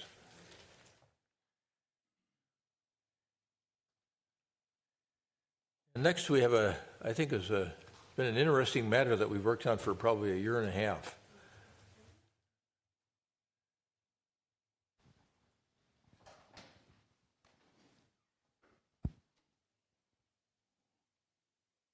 Good evening, mayors, members of the council. The next item is up for consideration is 5235 Highwood Drive. And as the mayor said, there was a request, and I'll get into the history, but we got three items tonight we'd like approval, but it's really to make sure that the council supports this idea. Because if we do support it, there's these 4 actions tonight, and there's one other action of doing a plat process for this particular project that would go through the Planning Commission and back to the City Council. So these are the 4 actions we're asking you tonight, and then again, there's that separate process that would contain public hearings to approve a plat going through the Planning Commission and the City Council. So just to orientate yourself, the circle on this map is where this property, this vacant lot, is located between Blake Road, Interlochen Boulevard, and north of Vernon Avenue. In April of this year, the residents came forward and requested consideration from the city. And they're requesting that the city initially fund the purchase of a vacant lot, with the residents paying for that purchase with special assessments over 15 years, and then creating a conservation easement over a portion of that lot. And they presented reasons why they thought that made sense, and I just noted they talked about water and wastewater, green space, trees, wildlife, really tying it to the comprehensive plan and the climate action plan. So that picture on the right is the lot in its current state. It's just a wooded lot, vacant lot. This is more detail. So within that lot that exists today, the Bennett's to the west would like to purchase a portion of that lot, and that's highlighted there with the orange arrow and the green outline. The Carters to the south would purchase a corner of the lot, and then what would be left is what's designated there, that red circle, and parcel C. That's the parcel that they would request the city purchase, and they would pay for with special assessments and would be put into a conservation easement. So the land price was $150,000 for that parcel C, determined by the assessing department. This is a voluntary financial sharing between the neighbors. The residents went around and asked people, and 7 neighbors stepped up, and they have various financial commitments. It varies all across the board, and you saw those in those assessment agreements that are in the packet this evening. It's approximately 48% of that original lot would be put in that conservation easement. The city would not maintain that parcel. We talked about that in April, that we would not be doing any active maintenance on that parcel C. And again, there'd be that separate process to create the plat if council supports this idea. So I guess I'm standing here, just if there's any questions for either me, Attorney Kendall, or Planner Teague, and I think Andy Carter is in the audience if there's any specific questions for him and the neighbors that brought this idea forward. And this is similar to what occurred on Oak Lane. That was really the idea in the process that we're following. So I'd be happy to stand for any questions. Yeah. And I don't know if we, before you stand for questions, if Director Teague had any supplemental comment about process here? Just that next step process would be for the applicant to plat the property, so it would be a subdivision, to create an outlot. It would be a substandard lot. It wouldn't meet our minimum lot area width type requirement, so that would require platting. So the lot lines would be shifted, and what's labeled as parcel C on the graphic would be labeled as an outlot, as undevelopable with that conservation easement over it. And then this is similar in nature, as I recall, to what we did a few years ago over on Oak Lane. Yes. Which where some of the neighbors were concerned about a potential home going up behind them, and we created a similar solution there where they were able to buy it, and then we did special assessments, and this is somewhat similar to that, I think, and to the Oak Lane matter. So, Same process, we just didn't have to plat that one because it was already, it met those minimums that. Member Risser has a question. My question is, well, actually, I have several concerns, and I really do appreciate the effort to save trees, and I think that is really important. But this process means we're creating a parcel that does not meet the zoning standards. And in our packet, we were told that this would be a lot line adjustment. And when I look at the code, it says the resulting parcels must meet all applicable ordinance requirements, except that if one of the parcels was previously non-conforming, it must become more conforming as a result of the subdivision. So what we're modeling here is we're taking a parcel that does meet code, we're subdividing it, and we're making it non-conforming, is how I'm seeing that. And I am very concerned about this because I think we don't want to move forward in a way that is, problematic and, doing something that is against code. So if I could hear from Attorney Kendall, that would be great. Yeah, so I think that's a fair question. Is there anything about the proposed solution here where we plat as a subdivision through a variety of steps and then create an outlot that is contrary to the code? So, Mayor, if this was done as administrative lot line adjustment, that would be contrary to code, which is why I recommended that staff kind of modify the recommendation here and go through this platting process. So if it were platted, that would not violate the city code section governing administrative lot line adjustments. Why doesn't it need to be subdivided? It would need to be, the platting would be a subdivision. But we don't see the process of subdivision playing out here. There's no sign in front of the property notifying people that it is being considered for subdivision. There's no established public hearing.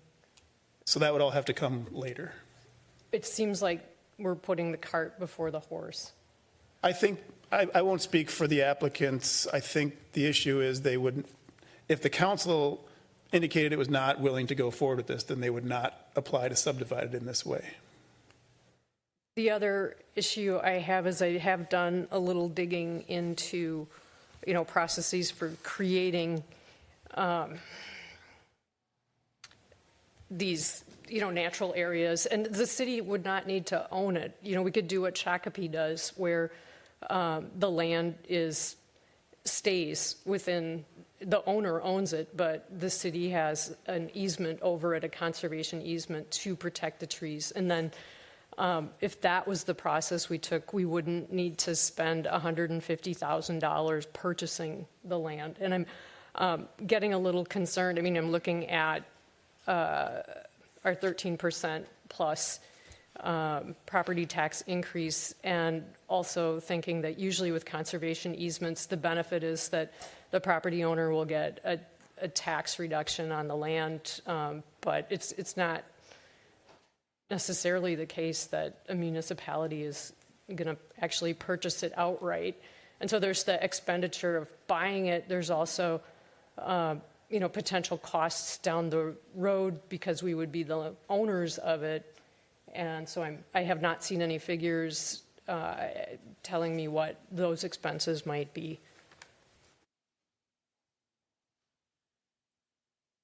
I guess I kind of rambled there a little bit, but it seems like why are we taking this route and we're not exploring other options for creating a conservation easement that are less perhaps expensive and onerous to the city of Edina? This is just a method that was done previously that the residents are asking you to consider. There are other ways to establish conservation easements, and if you're not comfortable with this method, then the council could say no. Thank you. Other questions from council members? Council Member Jackson. So regarding the cost, we're going to do an assessment on people who have agreed to it. So the city's not buying this land. The neighbors we're getting it through the assessment process. So out of pocket is the neighbors are paying for this and just through the city's vehicle. Is that correct? Yeah, we pay it initially up front, and then over 15 years they pay it back with a 3% interest rate. Correct. So in the end, we haven't spent any money of our own. Correct. Okay. And then tell me a little bit more about conservation easements. I remember in the 70s when they were first created that, you may not know the answer to this, but that the whole idea was that it was set aside, is what we called it in Iowa. It was set aside land, and you set it aside and you did nothing, and that was the whole point. And so I think, isn't that what a conservation easement is? So if a tree falls, you have a dead tree. Unless you have to put out a fire, like a forest fire kind of thing, that's a public safety thing. But if, there's a wildcat who goes to live there, there's a wildcat that lives there. We don't go in and keep up the land because it's in a conservation easement. Is that? That's correct. Am We're I not going to remembering that maintain the correctly? parcel. Yep. Yeah, so there wouldn't be any maintenance costs, any other than just public safety concerns, right? So, like I said, if there was a fire on the property, the fire department would come and put it out like the same as we would as any other piece of property, correct? Correct. Okay, thank you. Marissa, and then I'm going to bring one of the neighbors up to explain kind of the history of how we got where we are. Just a couple points of clarification. It is a parcel of land that goes right up to the street, so we would need to make sure that we weren't having trees grow and block the view, and so there would be some degree of maintenance because it does have street access. The other thing is that there's no driveway or anything. There's no else. driveway, but it goes up along that cul-de-sac. But it's a street that we plow anyway. Yeah. Right, but I mean, you can't just let the trees. I understand what you're saying. What I'm saying is, there not curb in front of this little hunk of property? curb. Right. Okay. So presumably somebody has been making sure that the overgrowth doesn't spill out into that area at all. I mean, there could be some maintenance. I also thought I read somewhere that possibly a fence would go up. And we are offering 3% interest, which is my understanding below what is normally paid for with special assessments. It's in the range. We see 3 to 4%. We're using 3%. 3%. Okay, so you do not calculate any financial costs at all, including staff time or anything on this? Zero. On this case, we have not. Okay. Bring one of the neighbors up to talk about the history of how we got where we are. Introduce yourself and give us your address, please. Yeah, Andy Carter, 6012 Pine Grove Road. So I I'm want to help to get that plat map back up there with the survey, whatever it is. if we can. Yep. So I'm the homeowner of the lot to the south, which, if you can imagine, Pine Grove Road, going along the bottom of that lot. I actually am the one who owns that full lot currently, and we discussed this starting about a year ago with the city. And at the time, there was a family who, the Bennetts now own the house, who also owned this second lot. The wish of that family was to maintain this as a green space, and the neighbors surrounding this. So you can see the Zavaral's house right to the right, kind of almost off screen. And then we've got 3 or 4 more neighbors surrounding that cul-de-sac that are participating here. So the goal was really to kind of, extend the wishes of the Hauglins, who lived in the Bennett's house previously, to maintain this area as green space. And if you see my place, so the Carters down below, that house was built in 1928. When the city kind of platted this neighborhood, the northern lot line is 6 feet from the house, okay, which is currently not up to code. So the idea was, hey, let's push my lot north, so the house isn't 6 feet, now it's 30 feet from the lot line. It's a very hilly lot, so buildability, I think that's a word, isn't great. The Bennetts wanted to extend their lot because there was a fence, the Hauglins' old fence heading into this, the other lot they owned. And then the question was, how can we, again, keep this a green space for the neighborhood and, aid into the city's climate action plan, which was to, we're trying to grow greenery in Edina, right? We're planting trees everywhere. Why don't we just, help maintain? That's cheaper, it's easier than buying trees, planting trees, et cetera. So that was our idea. We presented all this, I believe, in April. So now we're back, and I think we're close. But that's really the general idea here. Prompt other questions from council members? Yes, Member Pierce. Thanks, Mr. Mayor. So for the question I have is just kind of going back to one of the questions Member Risser asked when you came forward with the idea, which I applaud you for coming forward with an idea to do something different there. Did we consider other options, and did we choose the one we thought was the best one, or did we kind of choose an option that we had done before? And I'm just curious. I don't have necessarily a feeling one way or the other. I'm just curious about the process of how we chose this option. Yeah, based on the wishes like Andy just shared, we just shared the Oak Lane one. It was either could someone develop the parcel, and there was a quick review of that it'd be very difficult to develop the parcel. Then this Oak Lane example came up, and we shared that, and that's why they requested that of the council. Thank you. Sorry, I was going to just kind of reiterate Councilmember Jackson's point. It's not really a purchase; it's a finance, right? This is almost a donation of land from the neighbors, in exchange for an upfront paying, but the neighbors are going to pay that back with interest. So it's really, I think, a donation more than a purchase. And I know the city owns quite a few acres around there. The Perlinger's old lot, the lot right below the Suter's house, for example.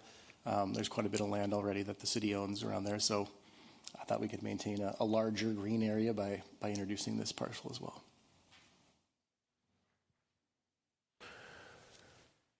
So I can provide more context too if you think it's necessary, but I support this idea just like I did over on Oak Lane. I thought it was wise thing to do with this property. Well, you see the Bennetts. There was a family named Hauglin there who owned much of the property at 50th and France. They both passed away. They had no kids, and for years and years they owned that part, what I'll call Parcel C. And I think the whole neighborhood assumed that it was just going to be part of the. Though it was a separate parcel, it was going to always be kept in a natural state. And then when they both died, they had a trustee who, exercising his responsibilities as a trustee to try to maximize the value of all the assets that they owned, including a lot of property at 50th and France, then thought he should try to sell Parcel C. And after, I'd say, generations probably of this property sitting just filled with oak trees and other trees, the neighbors were trying to think of a way where they could donate this to the city, buy it, donate it to the city and this mechanism is what's been created to try to accomplish that, to keep this in its natural state. I think the trustee found that it was really essentially an unbuildable piece of property because of the way it interfaces with Highwood Drive and the steepness of the slope, as Mr. Carter described. And they dropped the price significantly, and then the neighbors got together and figured out how they could make this work from a donation standpoint, and we've accommodated that by thinking of ways we could use a special assessment policy to have the respective neighbors repay the city and then take that land as a donated piece of land and then put a conservation easement on it. So that's a little bit of the backstory. And I think we started this process talking about it a couple of years ago. So, Member Risser. I, again, want to emphasize I appreciate the importance people are placing on the trees, but I really feel like we do so many things in kind of a one-off way that really undercuts process. And I think if we're going to get into the business of conservation easements, we should look at what other municipalities are doing and set standards. And I'm uncomfortable with the way this has moved forward.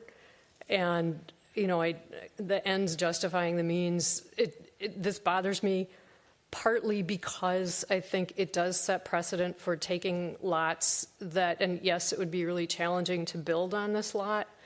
But now are we going to hear from other residents who, want to do a similar thing? There's, a vacant lot or a tear down and, we're going to cut it up. We can carve it up like they did. And, this person can get a bit, this person can get a bit. And then we'll have this non-conforming remaining parcel that I guess we call an outlot, and that's fine.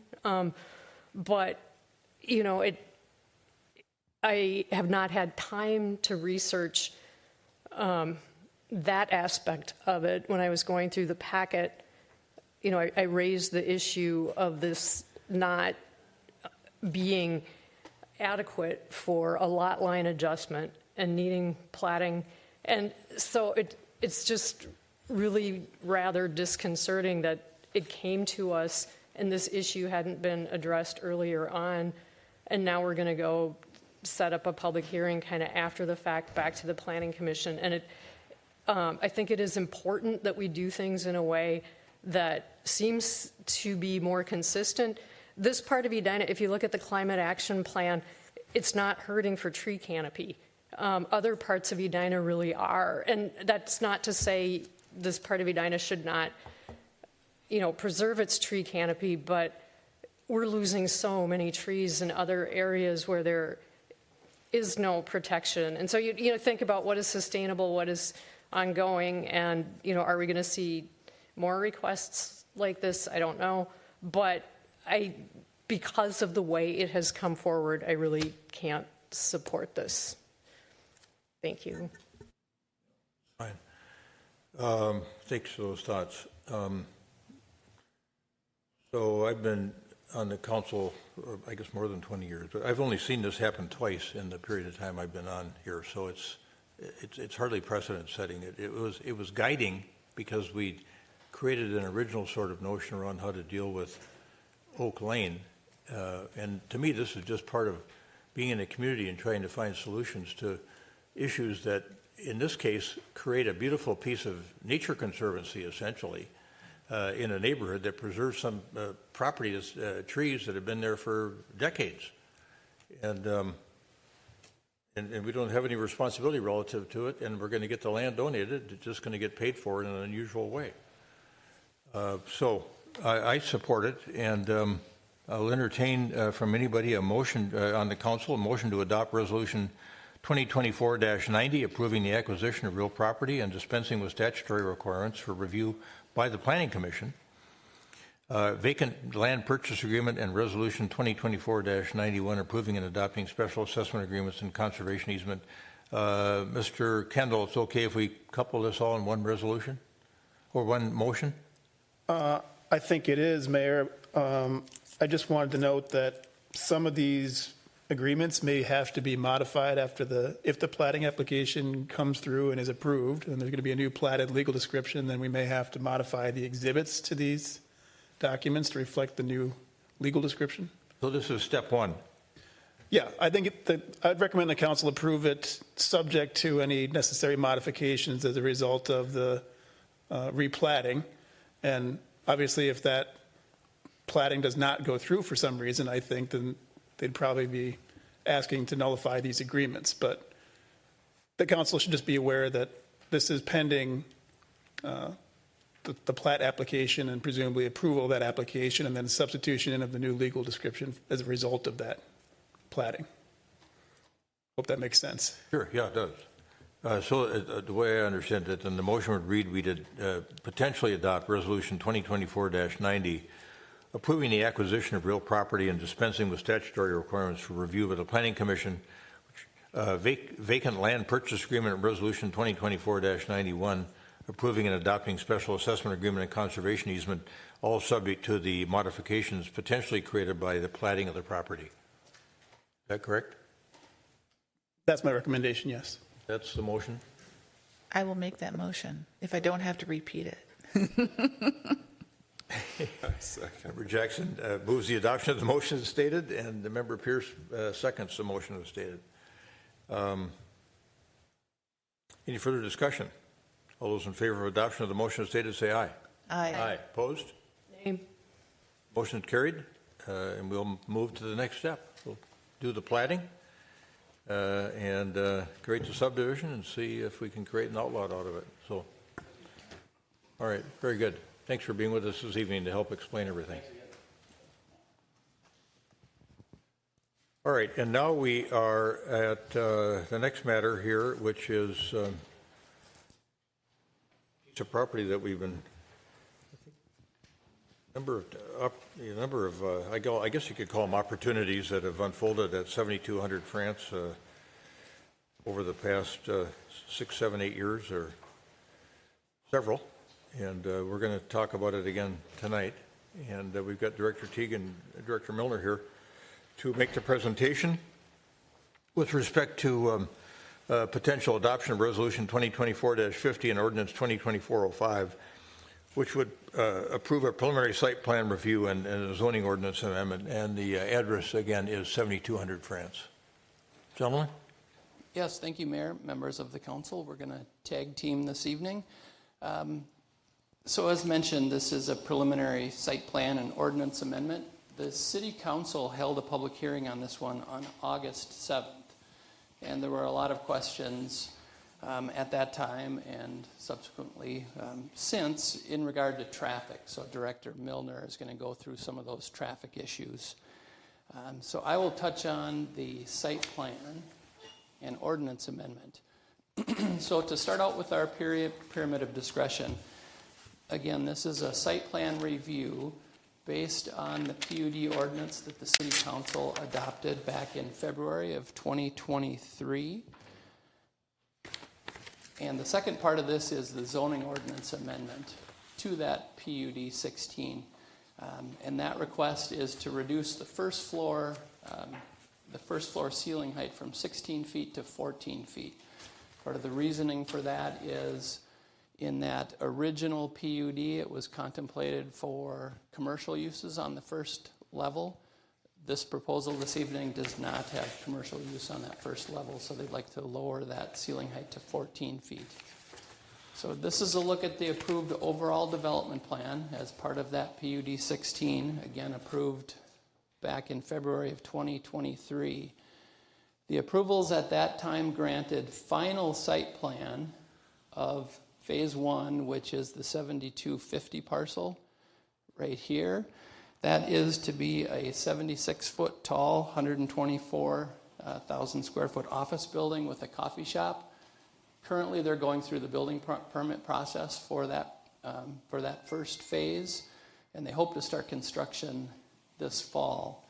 As part of those approvals, Would you repeat that again? They're hoping to start this fall yes, on 7250. on 7250, Okay. correct. Good to hear. And as part of that first phase, all of the public space that you see here was intended to be put in as part of that first phase. The only open-ended piece was this dashed line here, but as part of the overall development plan and that ordinance amendment that was adopted, set up some parameters. And that parameter being that the building be 72 feet tall. The council wanted to reduce the height compared to the first phase because it was a little closer in proximity to the single-family homes to the west and north. So this is a graphic illustration of that phase one. So again, this is the building where we're hoped to start construction this fall. And what we saw as part of that overall development plan was just a mass of the building. We didn't get into specifics about number of stories. It was just regulated in the ordinance based on the overall height. There's been some confusion about 5 stories versus 6 stories. The preliminary approval of the site indicated in the resolution that the building was to be 5 stories, this second phase. But the ordinance itself just regulated just the overall height, didn't regulate the number of stories. With the final approved resolution, it did indicate 6 stories for this phase 2. But again, the ordinance didn't change. It was regulating a 72-foot height. So again, here's a look at the site plan that's proposed, 6-story building. They've eliminated that 10,000 square feet of retail. It does meet the 72-foot height requirement and also meets all of the setback regulations established in the ordinance. Another bit to clarify, some of the feedback that we've received stated that part of the approving resolution required vehicular access onto 72nd. There was a vehicular access on 72nd as part of the PUD that was approved for this site back in 2018. That project never went forward. And the project that was approved here did not contemplate any vehicular access. The condition stated that the phase 2 retail, housing or hotel use must have entrances on the 2 street frontages. The intent there is to have pedestrian access toward the street frontages per the Southdale design guidelines. This project does have direct pedestrian access facing the street on both 72nd and on France. So that condition is satisfied. So just to quickly compare here, again, in 2019, there was a PUD that was approved for 2 6-story buildings of nearly 300 units, 30,000 square feet of retail and 10 condos in the northwest corner. That project never moved forward, and the applicant came forward with an amendment to that PUD 16 that was approved that established the uses for phase 1 and phase 2 and established those height limits. And with the request in front of the council this evening is a preliminary site plan for the 153-unit apartment with no retail, and then that ordinance amendment. So with that, I will turn it over to Director Milner to address traffic. So we took a look, big picture. We zoomed out and said, what's going on in these various neighborhoods, Lake Cornelia, South Cornelia, Lake Edina, and Park Lawn. And I was very fascinated to see all the colors on the right are all the street reconstruction projects that we have done over the last 15 years or so. So you can see we've reconstructed a lot of the streets and with every one of those processes. And then we did a more detailed memo in your packet detailing all those projects. We detailed the number of properties within here. But with every one of those projects, we look at narrowing streets to reduce traffic speeds and volumes. We try to add medians within certain areas off of 70th or 66th. We try to add sidewalks. We do other traffic calming measures. There were 13 actions for the 70th Street project, and I believe we completed 11 or 12 of those. And the one that was not completed is tell MnDOT to build more lanes on Highway 62. Because what traffic does is they try to shortcut on 70th from 100 over to France and up to 62. So we've done, and I just wanted the council to know that we've done a lot of work here. There were some recommendations of staff for more medians and more sidewalks that were not approved with some of our projects because some of the residents didn't favor those. So there's been some things done and some not done, and that's based on resident feedback. So in the packet, I just think it's interesting. The area that we haven't done yet is 72nd Street. This year we did add curb extensions at 72nd in Cornelia. With a Safe Routes to School grant, we added more sidewalks in that area around the new lift station we purchased or rebuilt. But 72nd Street has not been part of our recon yet, so there's an opportunity there.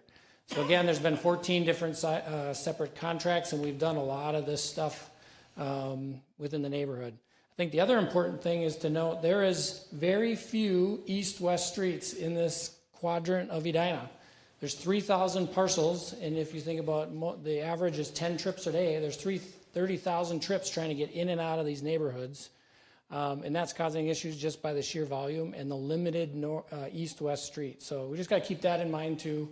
That's a very challenging neighborhood from a network of streets because there's very little access out. We did do the traffic study that was done by a traffic professional. The streets around this can support the project, so we wanted to mention that. We do have additional future improvements that we could look at within this neighborhood. We're doing the Safe Streets for All grant and creating a safe and equitable mobility action plan. But I think the most important project that we know is coming next year, the year after, is a sanitary sewer project on 72nd. With the new lift station, we need to upsize the pipes. We could treat this upsize as a deep sewer that we're most likely reconstructing most of that street, including curbs. So now we could look at doing those same techniques of narrowing streets, doing more curb bump outs, adding sidewalks and stuff like that, and consider it a recon. In a previous proposal, 6-7 years ago, this was a concept for 72nd Street, just west of France Avenue. And you can see in the middle is this access road that's also part of the current project in front of you this evening. This had a median installed for that driveway heading north that only allows cars to make a right-hand turn out of that development project towards France.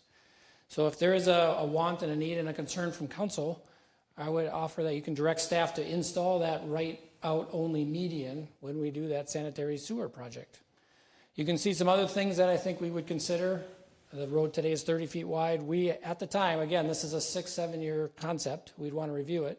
We put a little curve in the street. We added sidewalk, a big wide sidewalk on the north, trees, street widths, stuff like that. But those things we will look at with the project, but I think the main thing for council to give us direction is if they want that median installed with our project here in the next year or two with the sanitary project.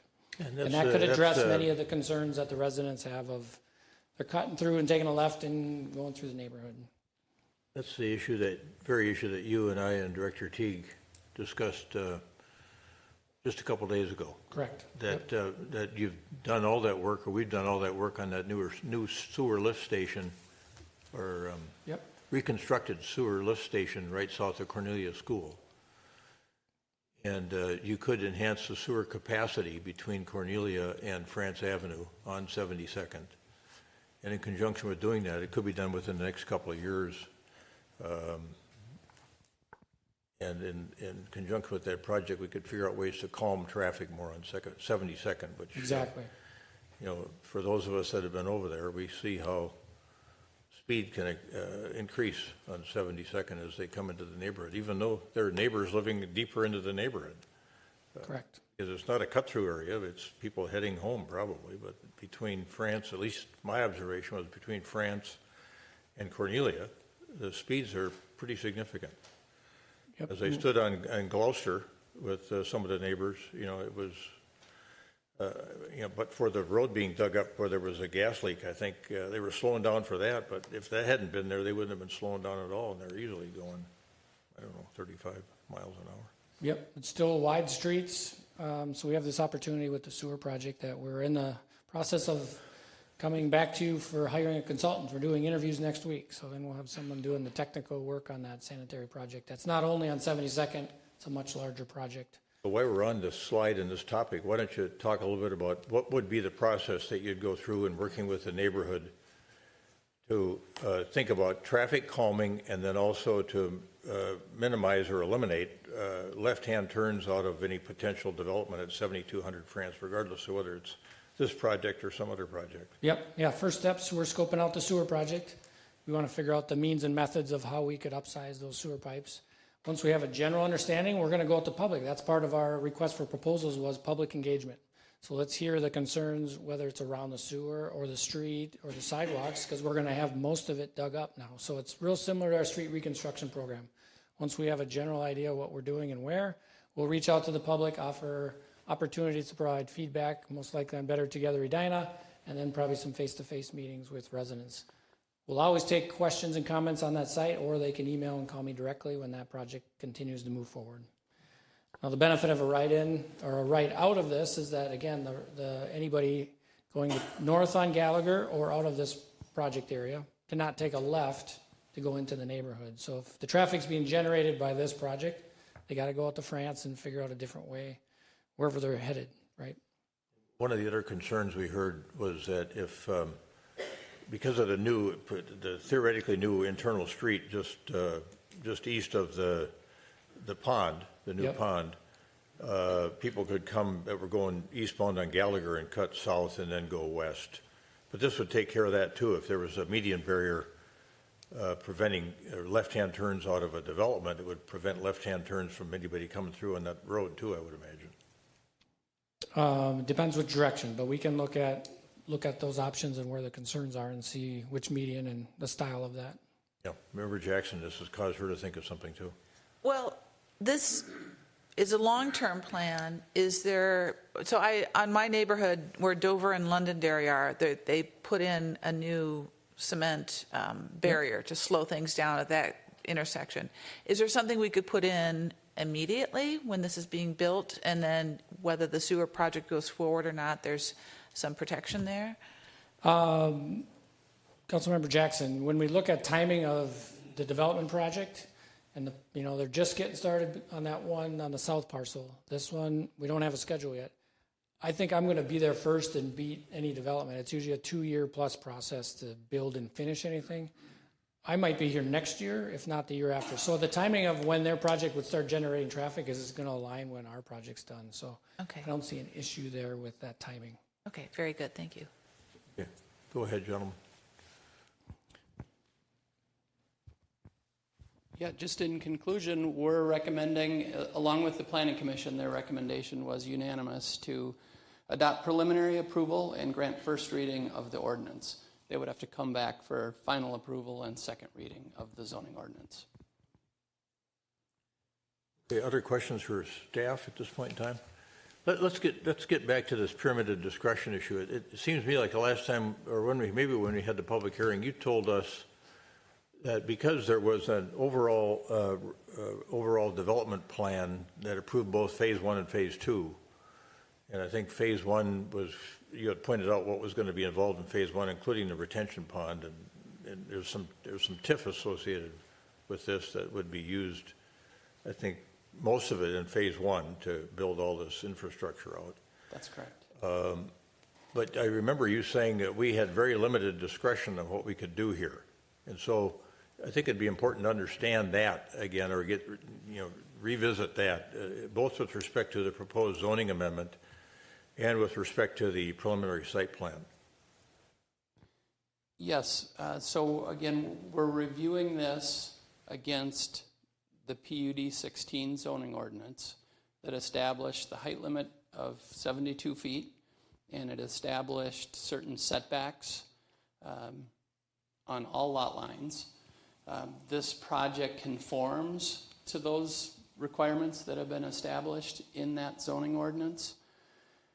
In terms of the amount of traffic that's generated from this compared to what was contemplated at the overall development plan stage, with the removal of the 10,000 square feet of retail, would have a lesser impact than what has originally been approved.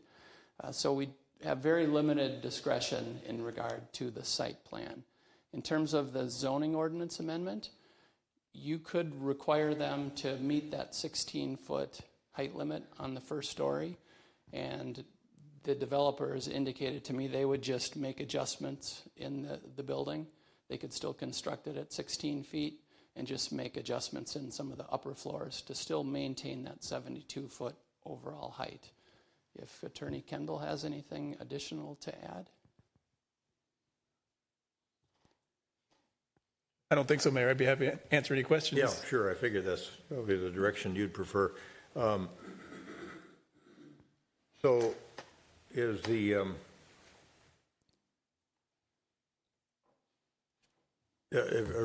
reason we had 16 feet in the first place, I remember, was because they were going to have retail on the first floor. But now they're not, they're proposing no retail, there would be apartments on the first floor, so they don't need 16 feet, they just go to 14 feet. And you wouldn't be able to tell that from the exterior of the building, where they adjusted. They're not going to add 2 more feet to the exterior, it's going to be interior. That's correct, yeah. So it still stays at 72 feet, which is what was part of the overall master plan. Correct. So I guess the question I would ask you, Mr. Kendall, is if you said are there risks in saying that we think 16 feet is okay, but 14 isn't? I mean, is that, you have to have a basis for that? I mean, is there a legal, it seems kind of arbitrary in a way, but is there some sort of standard that comes into play there? Well, the 16 feet was originally written into the zoning ordinance. So unless the council can just, you have discretion to change that zoning ordinance. I think the 16 feet originally was based off the anticipation of retail, but the remainder of the approvals did not require them to do that retail. So in that sense, the council is not getting something different than what was previously promised or approved. The previous approval said it could be retail, commercial, or it could not be. So in one sense, the inclusion of the 16 feet in the ordinance was arguably premature, but it is in the ordinance. But you also do have discretion to change that if you want to. It's a zoning ordinance, and that's what's shown here on the green area, where you have discretion to change those ordinances, unless the developer represented and you agreed that they had materially relied on that, and we're going to suffer some kind of damages as a result if you didn't change it. But in this case, they're asking for that change. So I think you have discretion to do it if you care to. Okay. Let me ask this question too this way. Could the developer develop the property in accordance with approved PUD 16 as amended by the ordinance, whether or not the first floor ceiling height was approved or denied at 16 or 14 feet?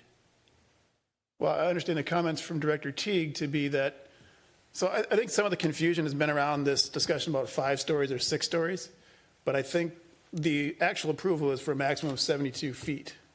And so I'm hearing from Director Teague that even if the council didn't change the ordinance, required them to have 16 feet on the first floor, it sounds like they could still create the project to a maximum height of 72 feet.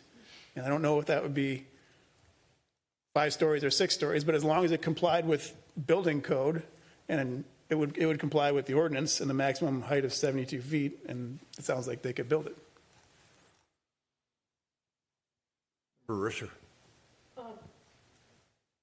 One of the things that I'm wrestling with, there's a lot, but it says phase 2 would include a similar sized building in height and square footage. Can we get the total square footage of the phase 1 building and the phase 2 building? Have we received that information? I don't have that at my fingertips, but we can get that. Okay. The other thing is that this ordinance came into being a while. When was this ordinance passed? In February of 2023. Okay, it's still not up on the website. It's not in our ordinance. When you look at it, you look at the townhome project. And so it's really hard to get information quickly. So, and I sense, frustration. I'm frustrated, and I think other people are as well. But what I'm wrestling with is phase 2 would include a similar sized building in height and square footage. Could we go back to the image that shows both of the buildings? Okay, no, that's what was shown. That is supposed to be what will be, right? Where we do have 2 blocks that are very similar in size. Okay, and then can we go to the project as being presented? And I keep looking at this, and I was trying to figure out, if you kind of draw that west wall up, and then look at the remaining building.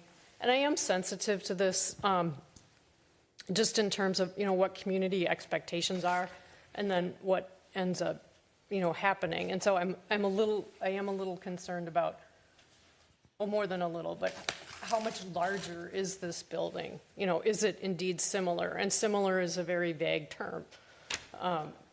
So what does that mean? A couple of comparisons. There is first level parking associated with both projects. And when you take the footprint of that first level, the building footprint of 7250 is 43,000 square feet. The building footprint of 7200 is 42,000 square feet. So roughly the same when you just take the building itself, so levels 2 and up. The coverage for 7200, or this mass in the gray area, is 32,000 square feet, and the mass in the gray area here is 28,000 square feet. Okay, thank you.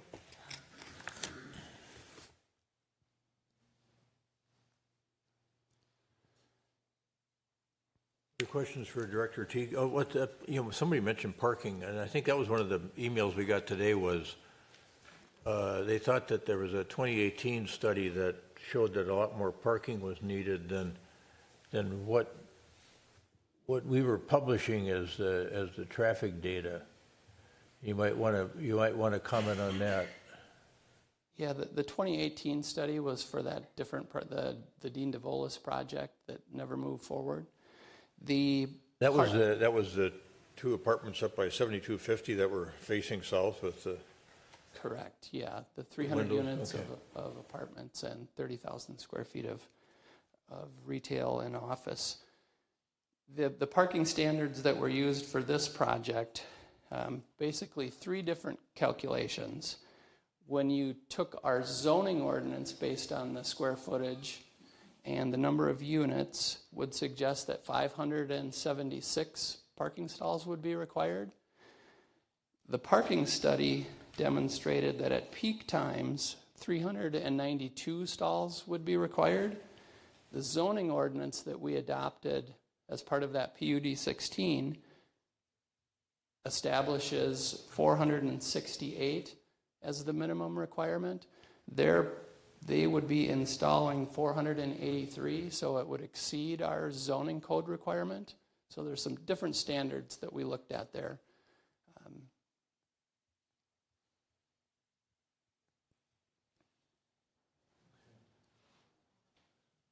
Member Jackson.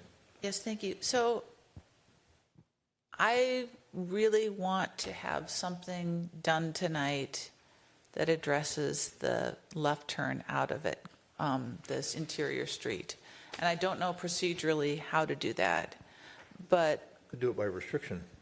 Okay. If it was approved, you could add the restriction that there be a median barrier installed to prevent left-hand turns on the West 72nd Street. Okay, out of the project. because I want to make sure that when I take a vote that that's a part of it.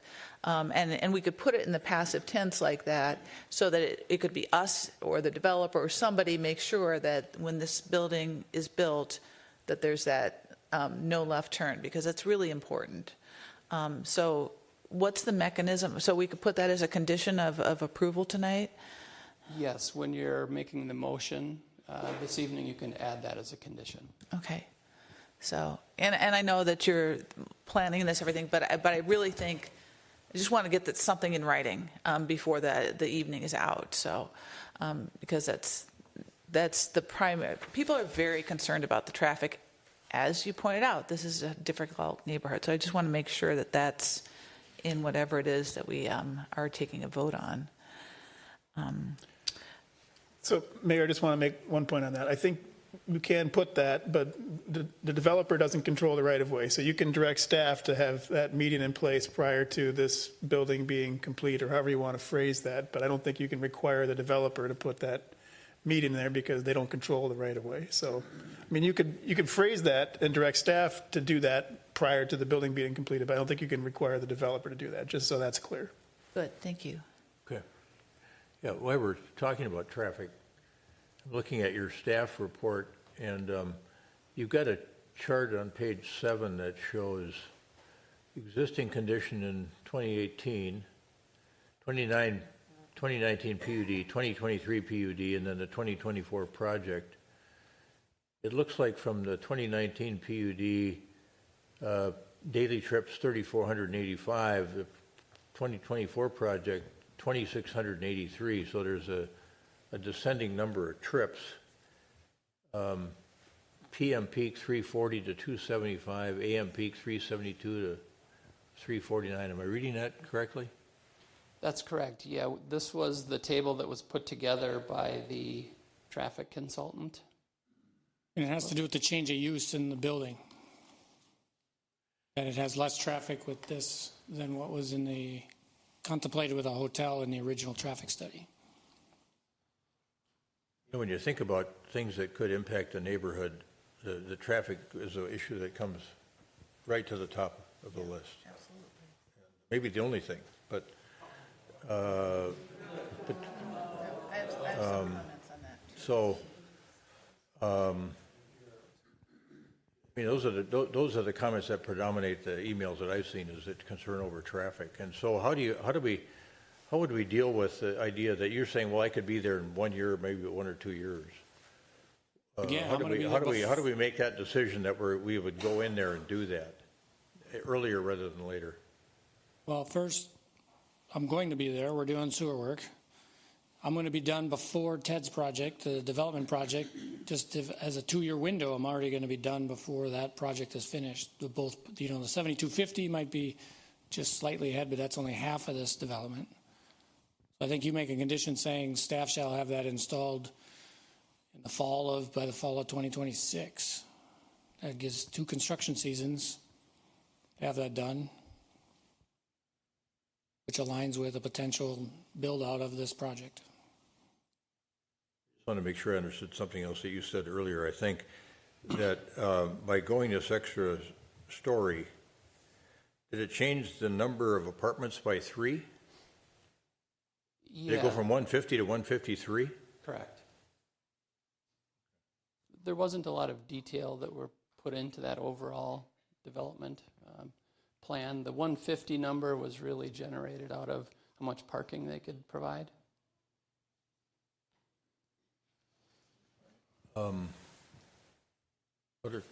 Yeah, Member Agnew, thank you. I want to build off of the conversation and potentially thinking about the addition to a potential decision tonight to include no left turns out of this. And maybe this is a question that I should just phrase to the applicant, but kind of how I'm thinking about it is, with what we're seeing today, one of the biggest concerns, I think this, perfect, thank you, this is a great visual, is there's nothing connecting this building to that north-south street. And so what that means is, is there traffic coming up? Okay, so this is the question. Can traffic come out of this building onto the north-south? Yes. Okay. There's a driveway entrance towards the center of right where the southwest corner of that building. There's access into the parking area. Okay, thank you. That part I did miss in one of the visuals. So if I'm understanding this, in order for them to go to 62, as an example, they can still go exit that way, go south to Gallagher, and then take a left at the light to go north. Exactly. That's where we want them to go because there's a light there that's going to control operations. It's much better avenue to get there. Okay, and so the only use case in which they would be going north onto 72nd is potentially if they want to have an easier access to going south onto France, because that's the only direction they can go on France. Correct. Okay. I didn't think they could get to the north-south based off of this visual, so that was my confusion. Thank you. Other questions? Comments? Yeah, Mr. Mayor. Yes, go ahead. Okay, thank you. Sorry. I do want to just acknowledge the concerns that the neighborhood has. We've gotten a lot of emails about this, and I brought one that I thought was really representative. The first one was the concern about changing the rules about when we decide. And I think that's really important to talk about because this comes up in a lot of developments, that the timing of our decision protects the owner of the property, in this case, the developer. It isn't something that goes to the public. So there's a 60-day rule that forces cities to make a decision or automatically approve a rezoning thing. And so I think it's really important to understand that when the developer says, I want to push it back a week, that is his right to do that. We can't delay that and say, oh no, we'll get to that decision when we get to it. But he can push that back. And that's what happened in this situation. So I just wanted to make that clear, that it was the developer who asked for this time extension, and we granted it, and that's where the power in that equation lies. The city can't delay, but he can. So I wanted to make that clear.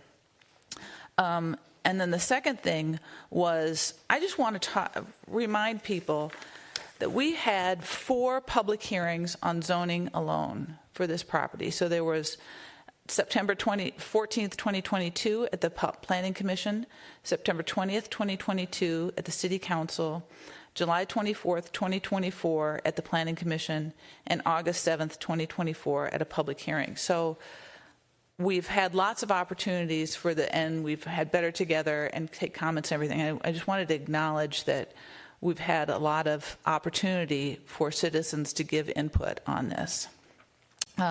We're not deciding anything on financing tonight. They're concerned about transition, but that would be, if that were to be changed, that would be a rezoning question, which is not before us tonight. Traffic, we've talked about that extensively.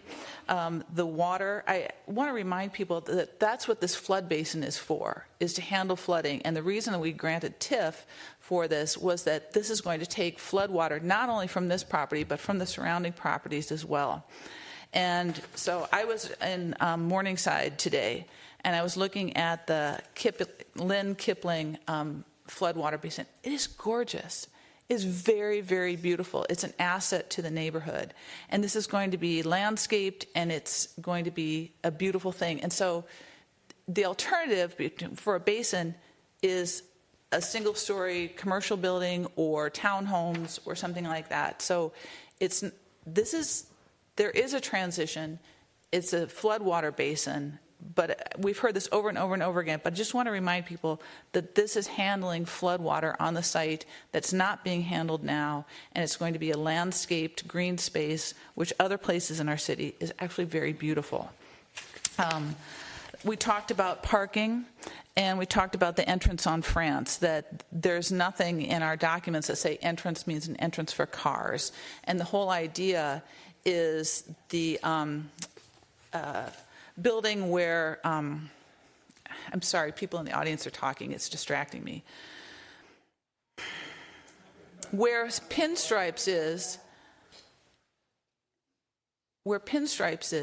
there's retail, and the retail does not have doors other than the back door that are open to the public on France. And one of the main ideas of the Southdale plan was to avoid that from happening again. It's very ugly. You're walking down France, you can't stop in these stores, you have to go in and walk around and everything. And we didn't want that because it's very unfriendly and it's ugly. And we wanted 4-sided buildings, which is to have an entrance on France. Nothing in there says it's a car entrance. And in fact, the whole idea is about an entrance. Please, please. This is not a discussion. This is not a public hearing. No, this is not a public hearing. It's a discussion by the council. And it hasn't been ever a two-way discussion here. It's been a public hearing several times.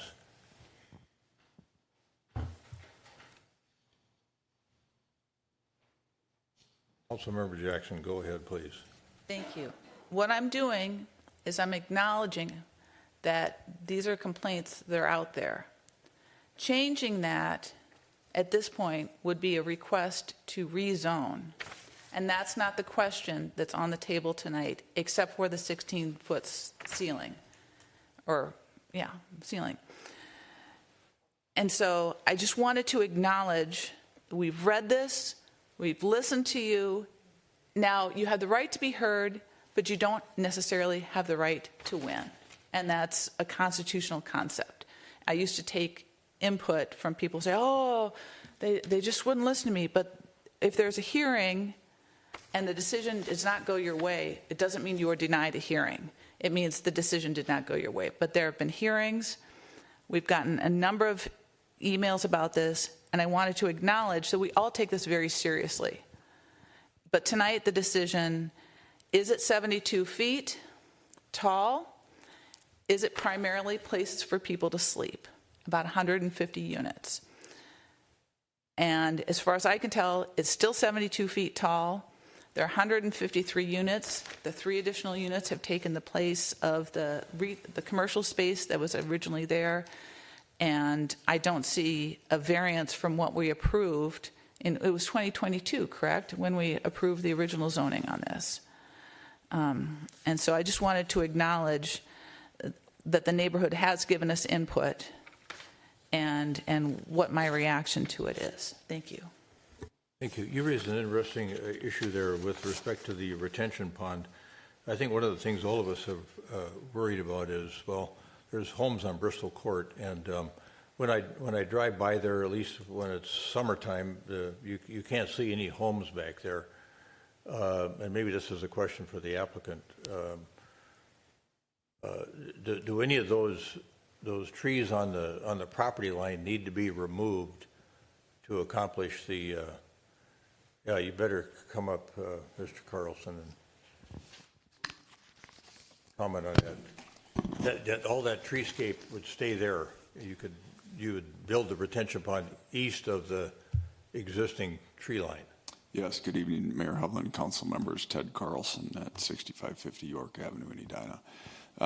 In conjunction with staff and Forester Engineering, it's in our plans that are approved under the PUD that the trees on the west lot line between us and the homes are to remain, and I'd ask Mr. Milner to verify that. It's in the plans to protect that west property line trees. Yeah, thank you. You're welcome.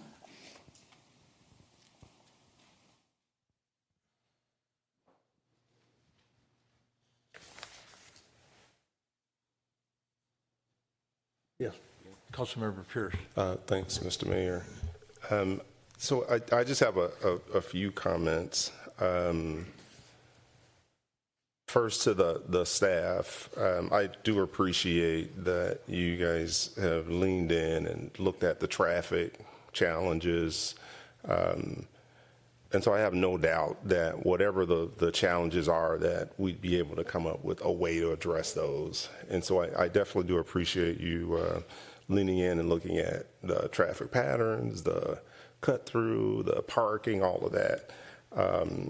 And as I said, I think I feel confident that whatever issues that were raised, we could address those. The challenge I have is kind of twofold. One, and I've talked about this before, it does give me pause to, when we have a preliminary vote, and then at a later date, we talk about financing. And so you've heard me say that before, so that is a challenge for me. Although there have been times when I've voted in favor of. but I am challenged on that. And so when I take a step back and I think about it in the overall context, given the time that has passed since 2023, I think the project in and of itself, like, it looks great. I have no doubt that Mr. Carlson and team can build a beautiful complex, right, with all the green space and all the other amenities that we talked about. The only thing that I can't answer to myself tonight is I don't know that this is the best project for the area. And I'm not sure how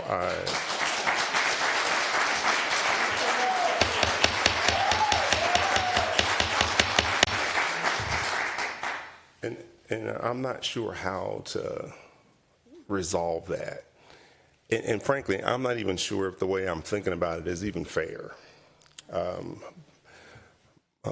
Did you say it's not fair? I don't even know that it's fair.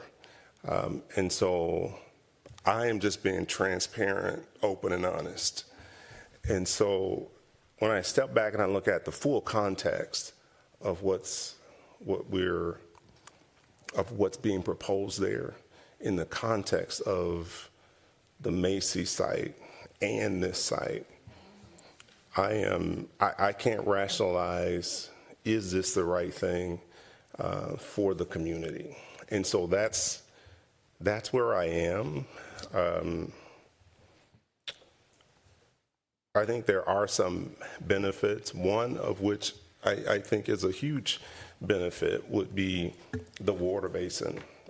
We've talked about that since my first year on council. We've met with neighborhoods that are in a flood zone, and we've talked about creative ways of dealing with water. And so this project has a way to deal with that for that community. And so I definitely think that that is a benefit. The second thing I struggle with is I don't know that we need more rentals. And so you also hear us, you also hear all of us talk about it's be great to have more ownership options. So whether condos, some type of ownership option. And so I feel like we're getting further and further away from, I don't want to say opportunities to do that, but the way this is structured today, and I'm not just talking about necessarily this project, it is based on what the developer brings forward. And so as a council, we have to influence what we think is best. And one of the things that we've all talked about is more ownership options. So I can't rationalize the fact that I just don't know, I don't feel like we need more rentals. And so I'd like to see more owner-occupied options. And if, I talked about this in Londonderry, if there's an opportunity to have condos built, then I'd like to see us say to developers, yeah, we'd like to have condos there versus rental. But we're not developers, right? So the developers are bringing forward projects that they think are the projects that they can build and that meet the needs of their investors. And there's nothing wrong with that. But that's I think that's where we find ourselves. And so to Member Jackson, I actually held my comments to not get in the way of the discussion that everybody else was having. And so I really don't appreciate anyone telling me that my opinion is the wrong opinion or not a good opinion. Because my whole purpose is to hear feedback, and you've heard me say this 1,000 times. My opinion is not more valuable than yours or a resident. My job is to hear the feedback, take the way I think about it, and in an intellectually honest way, paint that picture. And so that's what I'm doing here. And so you may disagree, the entire council may disagree, every resident may disagree, but I have to stand on the principles that the process that I'm using to evaluate this particular project. And so that's where I am. Yeah, I don't think Member Jackson meant to be critical of your opinion. Yeah, But she was, Mr. Mayor, but she was. If I may, so you used the term fair, and I want to explain why I disagree with that, and that is we made a decision in 2022 on the zoning of this, and the developer went forward. This is not, I'm not using fair in the same way you are. That's what I want to say. The developer relied upon our decision, tore down 2 buildings, and has been holding this property and paying on it in reliance on our decision in 2022. So we, at this point, are bound by this decision to the extent that he has relied on trusting us that that is the zoning that we approved in 2022. And if we were to, he's expended money believing that that is what the ordinance is. And that's what I mean by fair. That this is not an opportunity to rewrite the zoning for this. This is a review of whether this is in compliance with the zoning that we approved.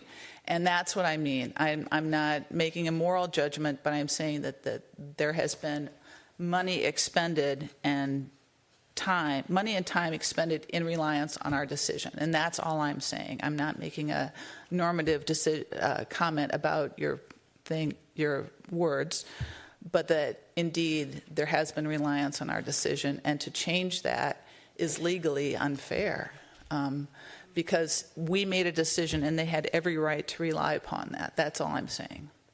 So again, decorum is decorum.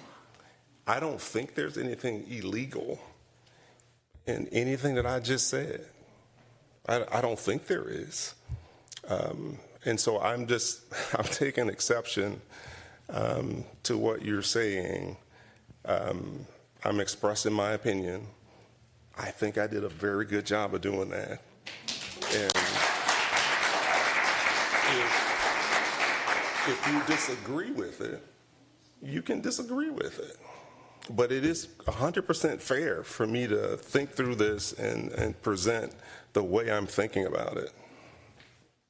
And I don't think I'm saying anything illegal. I don't think that was intended to be indicated either. But again, Mr. Mayor, she said that. And I don't appreciate it. And so I'm going to move on. I'm done with my comments, and I'm going to move on. Member Agnew. Thank you, Mr. Mayor. It's clear from everyone here today, these aren't easy decisions in front of us. And the way that I'm thinking about this personally is I go back in time to when this was initially approved. And I do want to clarify, I think we had heard 2022, it was February 2023 was when the PUD was approved, is that correct? That's correct. That's when the final approval was. That preliminary approval was 22. Okay, thank you. Just want to make sure I got my notes correct. So the frustration that I feel in this, I think goes back to what I had said at a previous meeting, is I wish we wouldn't have gone this far and granted this PUD without enough clarity on what phase 2 of the project would be.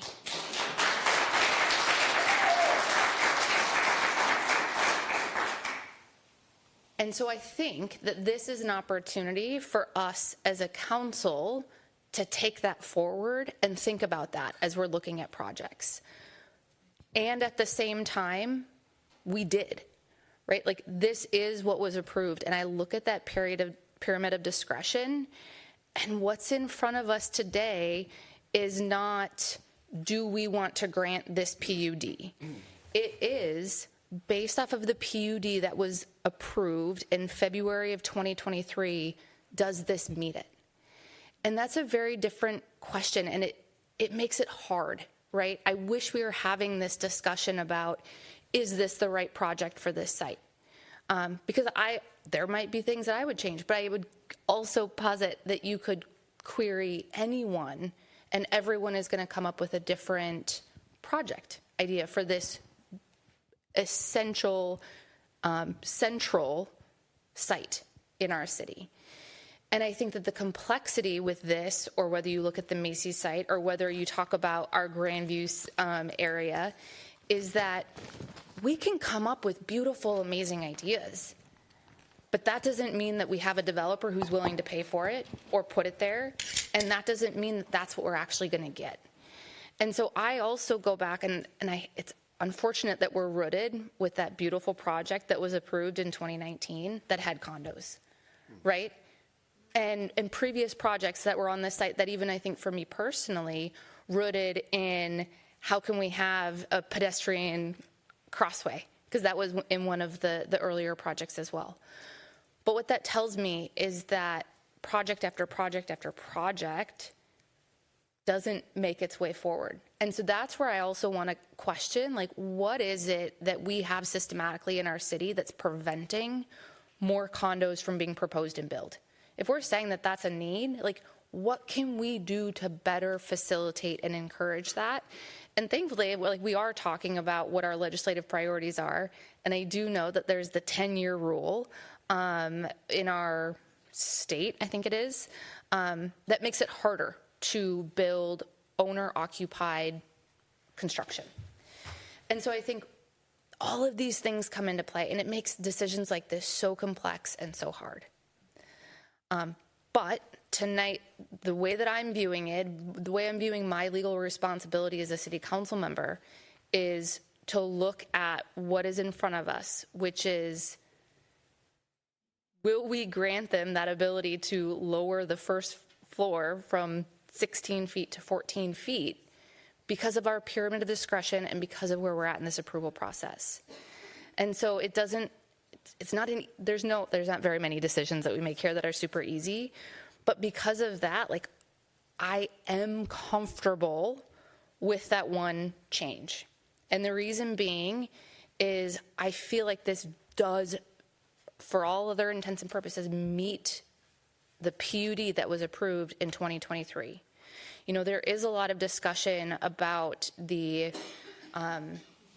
entrance onto France, and you can look back at the visuals that were approved. There hasn't been, since it was previous site plans that we looked at for different projects, I think it was the grocer, there hasn't been a vehicular entrance from the building off of France. And I know that there's also pushback even from the county in allowing that. And so, yes, I hear the concerns. I read all of the emails. I hear the concerns from people in the neighborhood. But I think that having that north-south connector is the way that we're going to help alleviate the traffic. And we hear the traffic concerns. And we're going to be looking at how are there other ways that we could combat this, right? The other one that I often hear is the difference between the 5 stories and the 6 stories. And to me, what I'm reading in the ordinance and what I'm reading and understanding of this is it's 72 feet. And they're still sticking within the 72 feet. And so tonight, the decision that's in front of me, as I understand it, is the 16 feet to the 14 feet reduction. And so just, again, I know it's hard, and I know when we get an outpouring of people and emails, it can sometimes conflate what it is that we're considering, but that's where we're at tonight. Thank you, Member Agnew. Member Urser? Well, I did just ask Director Teague for the total square footage. The other, when the public announcement was made in the paper, was it 5 feet or 6 feet? Or stories, I'm sorry. Building a little saw it. tiny building.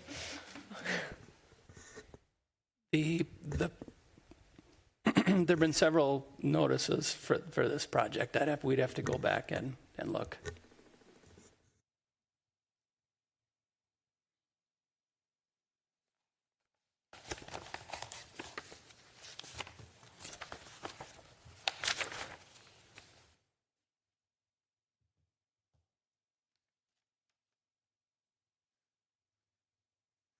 That's all I have.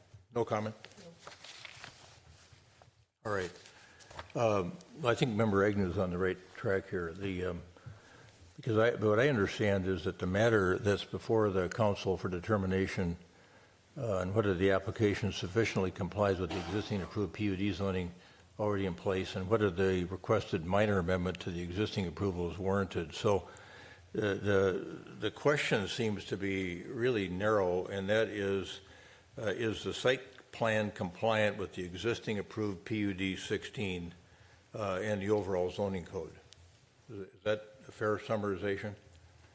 Yes. So you've got a overall approved master plan, and certainly things have been done in compliance with that master plan. And what staff and the Planning Commission is saying is that the site plan is compliant with the overall purpose of PUD 16, and the 2-foot issue is something that they were comfortable with. That's correct. Correct. So the two main issues then were whether or not the approval of the site plan for phase 2 of the PUD 16 should be, whether there should be approval of the preliminary site plan for phase 2 of the PUD 16, and whether the zoning ordinance amendment to modify the PUD 16 ordinance to allow a 14-foot ceiling height on the main floor rather than 16 feet. Okay. To me, on the latter, that's I'm a little bit like Member Agnew. I feel like that's an easier question to answer. You know, it felt like that was, in the scheme of things, that was a de minimis sort of issue because it wouldn't change the exterior height of the building, and it was approved on the overall master development plan at 72 feet, is what I heard you say. And the number of units would actually be going up 3, even though a story was added. Correct. And so then it becomes an issue of whether or not, in my mind, whether PUD 16 with respect to phase 1, or is phase 2 so intertwined with PUD 16 and phase 1 that it merits consideration and potential approval because of that intertwined nature of the two things based on the master development plan. And what I hear you saying is that you think it does. Mr. Kendall, I don't know what you think, what your thoughts are from a legal standpoint. It might be interesting for us to know as well, but the Planning Commission also thought the same thing. Well, Mayor, I think you just correctly identified the two issues. You know, the two issues are, do you want to allow this change from ceiling height on the first floor from 16 down to 14? And do you feel that, regardless of that, do you feel like the site plan is compliant with the existing PUD zoning? Those are the two questions before you tonight. And if I heard you correctly, Member Agnew, you thought, yes, they did. I think so. And Member Jackson, same. Member Agnew, Member Risser disagrees. I think Member Pierce disagrees. I am waiting to, this is a really hard one because, yeah, there is the PUD that was created, and to build on what Member Agnew said, yes, we passed it February of 2023, probably my third meeting, and it was a consent agenda item. So it wasn't really discussed. And I think that's a bit of a problem with process. I think when I look at this, again, it kind of comes down to this very ambiguous, similar sized building sort of thing, phase 2, phase 1. But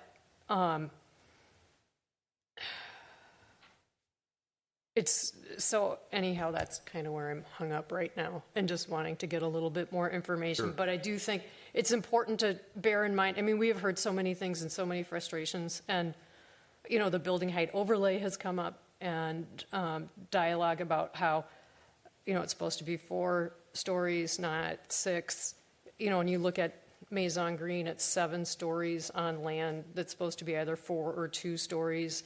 And we've got that document out there, and it's misleading, and we need to update that. And then we've got code that's not up to date. And so I mean, this is just not an okay situation on those levels.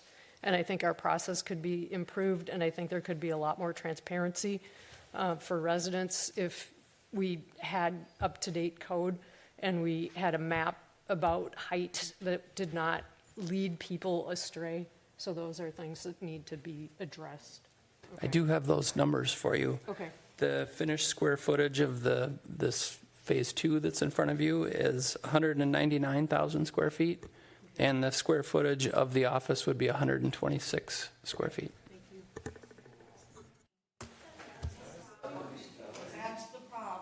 126,000. Okay. And I just Member Pierce. thanks, Mr. Mayor. And so, just to be crystal clear, I've done this. We've all done this before, and my point is, it's the process kind of sets the path and it leads us on the journey. And so, if you ask me if I agree with what Member Agnew said, and the PUD and the floor height, if that's all we were talking about, we wouldn't have had a conversation for an hour about traffic, about all the other issues. We wouldn't have tried to kind of frame this in a way that's acceptable for however we're thinking about voting on it, because it's more than about just those 2 things, right? And we look at it in a broader context. And so nobody up here should be surprised by anything I've just said, because I've said it before. We have to figure out a way to not end up in this situation. And at some point, we got to start doing that. And so what you're saying makes sense. If those were the only 2 issues we were talking about, there was nothing else tied to it, it would make sense. So I just want to be clear. I actually agree with that. My challenge is that the process leads us down these paths, and we should be able to figure out a way at some point to address it. We talked about this, I think, in the HRA, that in future we need to have a conversation about what we can do to alter the process. When I asked the question for the other site, how that project might be different if there were no TIF or little TIF associated with it, that kicked off a different process that we used to have more insight into how we make choices and decisions. But we couldn't use it for that project because we were already down the road in the original process. So we couldn't use it to change what we were thinking.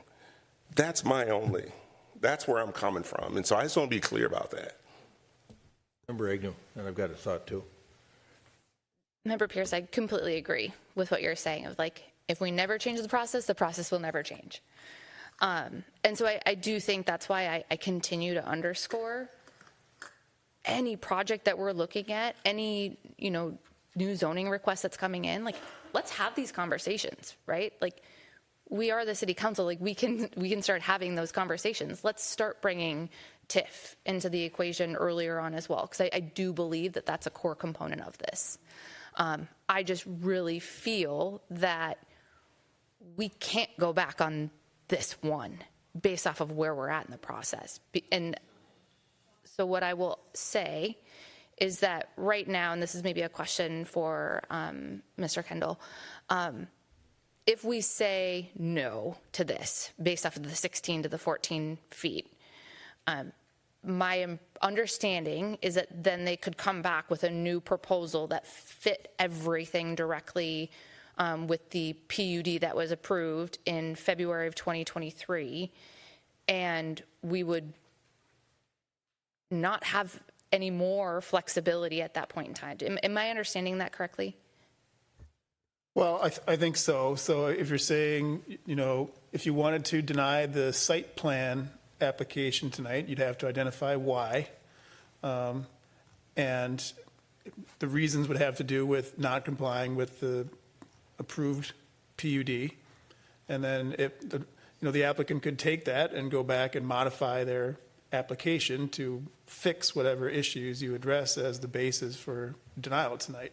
So I don't know exactly what that would be, but they would have the option to, if you identify things that are not compliant with the PUD zoning, they'd have the option to fix that and put forth another site plan that would be compliant with that zoning. And walk us through then too, what does it look like if we are viewing a site plan proposal that is completely conformant to the PUD for that site?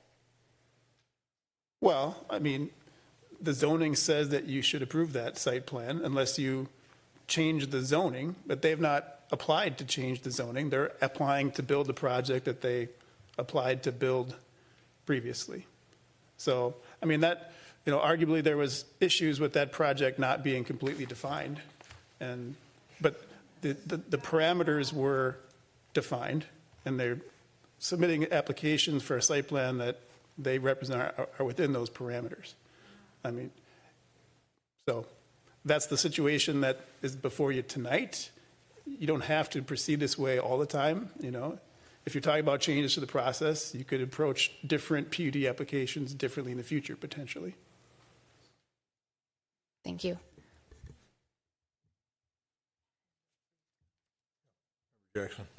So I don't want to underestimate the difficulty of this decision.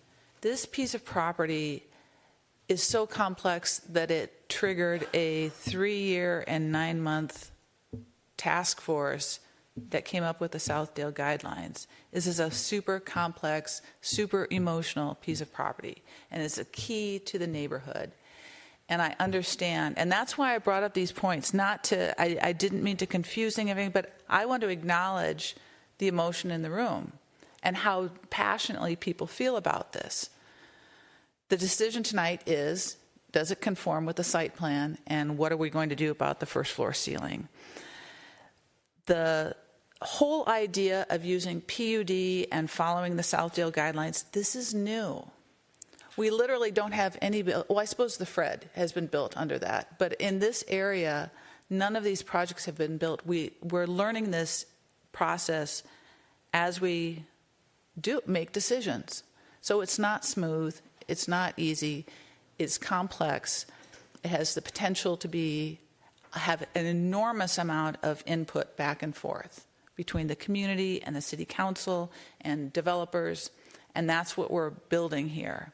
And I don't want to minimize the emotion or the complexity of this particular piece of land, but it is a fairly narrow decision that we're making tonight.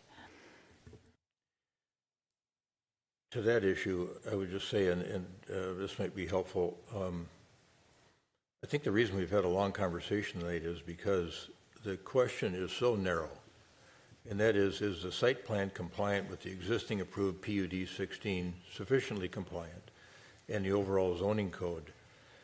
So when you think about, let's just use the 14, 16-foot thing. If you said, okay, no, we want it to be 16, to me that feels arbitrary and capricious, and I bet there's a legal argument there, somebody, for a developer to say, well, that was arbitrary and capricious. On what basis did you say, you wanted us to be at 16 instead of 14 when we took the retail out? And we're just going to have apartments there. So that was one thing I'm worried about. So when you start thinking about the narrowness of the issue, those two issues, then you start thinking about conditions you might impose. At least this was it for me when I looked at this whole project, and I thought the the predominant, at least as I read emails and everything else and talked to people on the street and was out there visiting with folks at the door, that it seemed to me the predominant issue was the traffic and the volume is hard to deal with, but the speed. And so then I came to think, well, if we're stuck in this narrow situation where we don't have much wiggle room, then what can we do to ameliorate some of the things that we're concerned about that might cause potential harm in the neighborhood? And that is, you don't let anybody go into the neighborhood. You know, you try to discourage them from doing that. So the median barrier becomes a conversation then, and Director Milner has talked about how just by serendipity, we can be there and get that work done before, with resident input, before the project was even finished. So to me, the site plan here is sufficiently compliant with the existing approved PUD because of that revised overall development plan. I think the Planning Commission felt the same way. They wouldn't have voted unanimously on it. Our staff thinks it is. I think our attorney thinks it is. And so I find myself in a really difficult spot of trying to figure out how to advance the interests of the neighborhood and still make sure that we don't get ourselves sideways with the developer in a legal lawsuit where they've claimed we've been arbitrary, capricious, or they've got some kind of an estoppel argument. Right. Wait a minute, you already approved this master plan. We, like to your point, we tore these buildings down. We spent hundreds of thousands, if not millions of dollars getting the site ready to do what you said we could do. And now you won't let us do it and you don't have any good reason for it. For the other reasons that the neighbors have expressed that, to me, when I look at, and other people have heard me say this, I look at things, is a project good for the town? Yeah, I think it is good for the town. Are there things about this project, that will cause harm to the neighborhood that overrides the value of the project to the community? For me, the one thing I could think about was traffic, was speed. The volume is one thing, the calming is another thing. So that's where I went with it. I think we can find a pathway by saying the same thing the Planning Commission said, that the site plan's compliant with the existing approved PUD and the overall zoning code.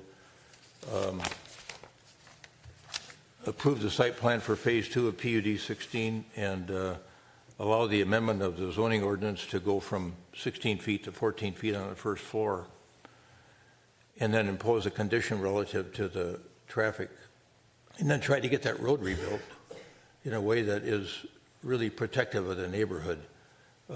And I'm really grateful that we happened to do that sewer enhancement project, and that we can now think about expanding that sewer capacity to the east to all the way to France Avenue, and in that process get all the neighborhood input on how to make that street a lot safer and calmer, and whatever the best way to do it is the way to do it, and then make sure that nobody can turn left out of that street that runs through the project or out of the parking ramp that's underneath 7200. So to me, I feel really constrained by this, and I think that that's at least a solution that I think finds a pathway to maybe not satisfying everybody, but deals with a difficult situation. So, Mr. Mayor, Yep. I have a procedural question, and we saw this with Maison Green. When we put a condition that we have to conform with, not with what the developer has to conform with, is that kosher?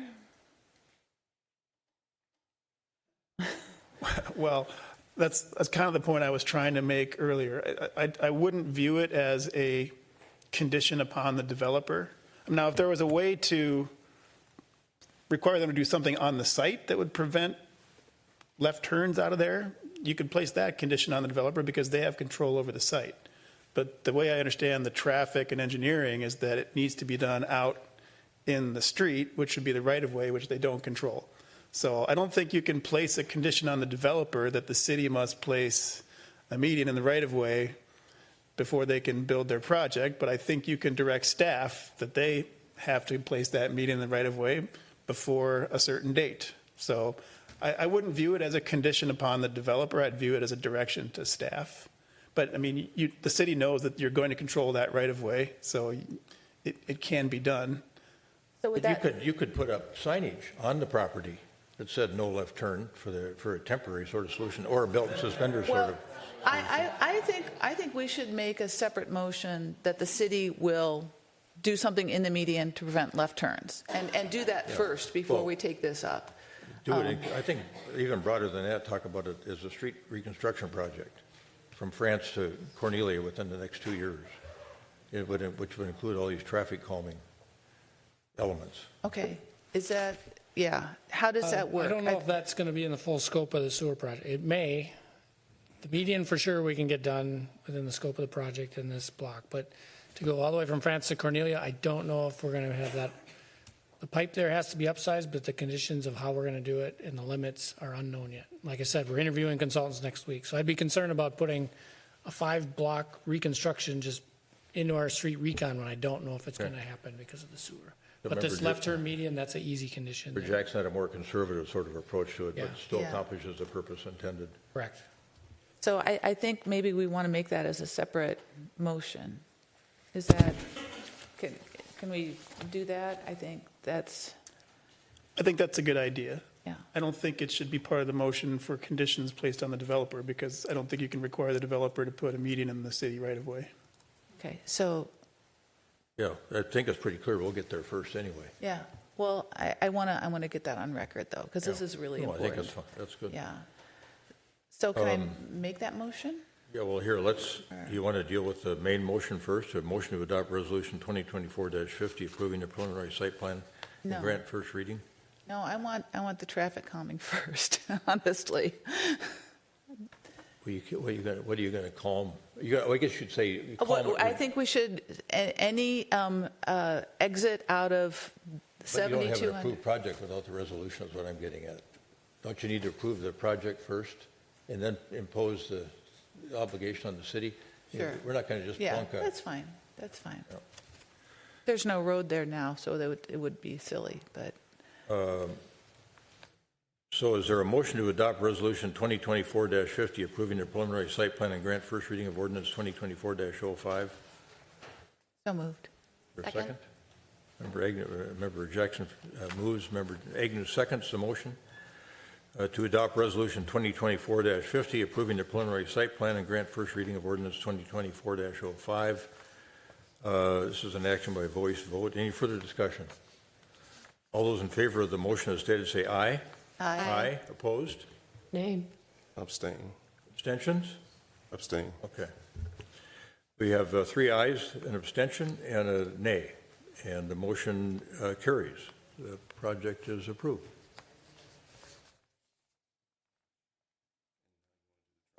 And now we want to Yeah, do now let's do the traffic motion. So I move that we direct staff as this, to ensure that there is no way that there's a traffic median to prevent a left turn out of the interior street of this project to be completed prior to the building permit being granted. Is I that- would just change the condition, What would you like to see the motion? Yeah, how would you like What's to the see it? form? direct staff to install a median to prevent left turns on the northbound access road and have it done before their project is complete. Okay, that's the So motion. So moved. A second. All right, we got a motion and a second to install a median barrier on West 72nd Street near the 7200 project prior to the time that project opens. Correct. Thank you. Further discussion? All those in favor of adoption of that motion say aye. Aye. Opposed? Abstention? All right, motion carries.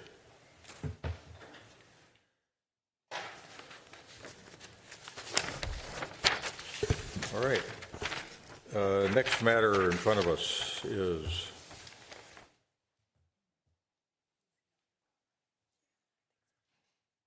We've got some letters to talk about. Manager Neal.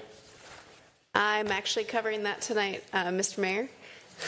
Assistant City Manager Lenz over Heard here. this voice, I couldn't figure out where's that voice coming from. Yeah, I decided not to move over to the other side of the room when Manager Neal needed to leave. But we have 2 letters before you today. The first one, I'm actually going to turn it over to Kate to talk a little bit about the Cable Commission's decision to push forth this letter. They're sending a more broader one on behalf of the whole Cable Commission, but they've also asked us as each individual city to approve it. Thank you. I did not know I was the one presenting this tonight. So this is, it's ultimately a letter that we want to write others that are part of the Southwest Cable Commission, I think are also going to be pursuing it, and we're kind of sending something forward. But there is, I think, some good reasoning for us to put forward this letter. It was a hefty discussion that we had at the last meeting. Oh gosh, what was that, like 2 weeks ago? And so happy to answer any questions about it, but I think it does make sense for us as a city to sign on to it.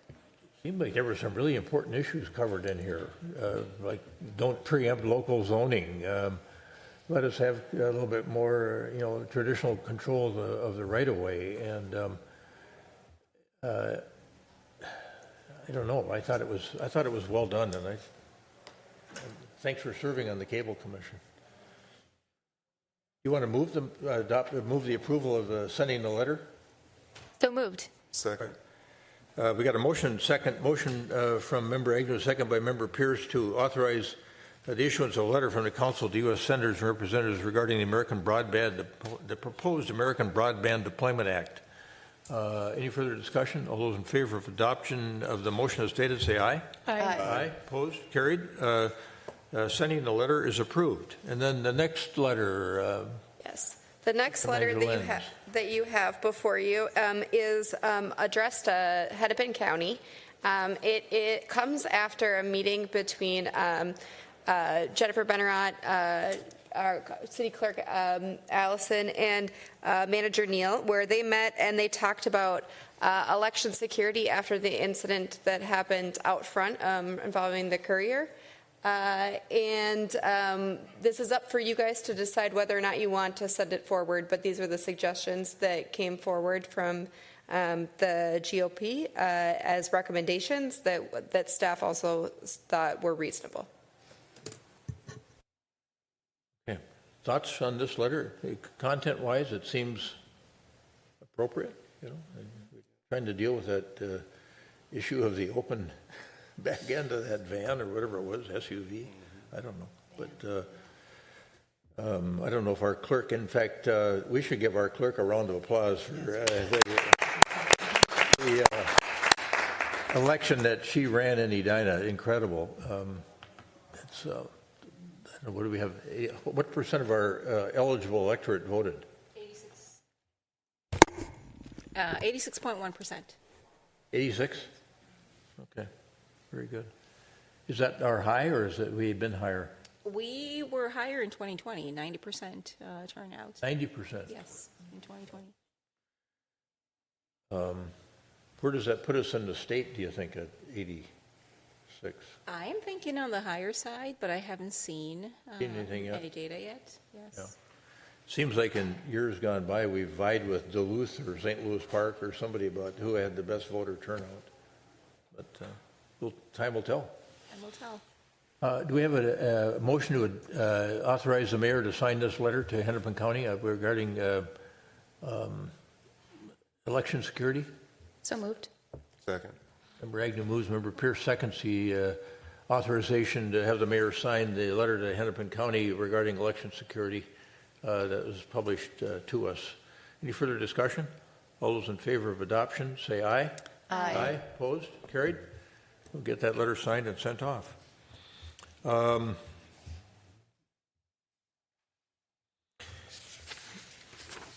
Assistant Manager Lenz, anything you want to report out on? Nothing else? Okay. Member Agnew, let's start with you this week. I don't have any updates. Thank you. Me? Yeah, you're next. Member Pierce. Thanks, Mr. Mayor. So maybe two things. One, Member Agnew and I and Commissioner Ellison, we had civic career day. Government day. Yeah, government day at the community center. And so we each spoke to, I guess there were probably 25 middle schoolers there.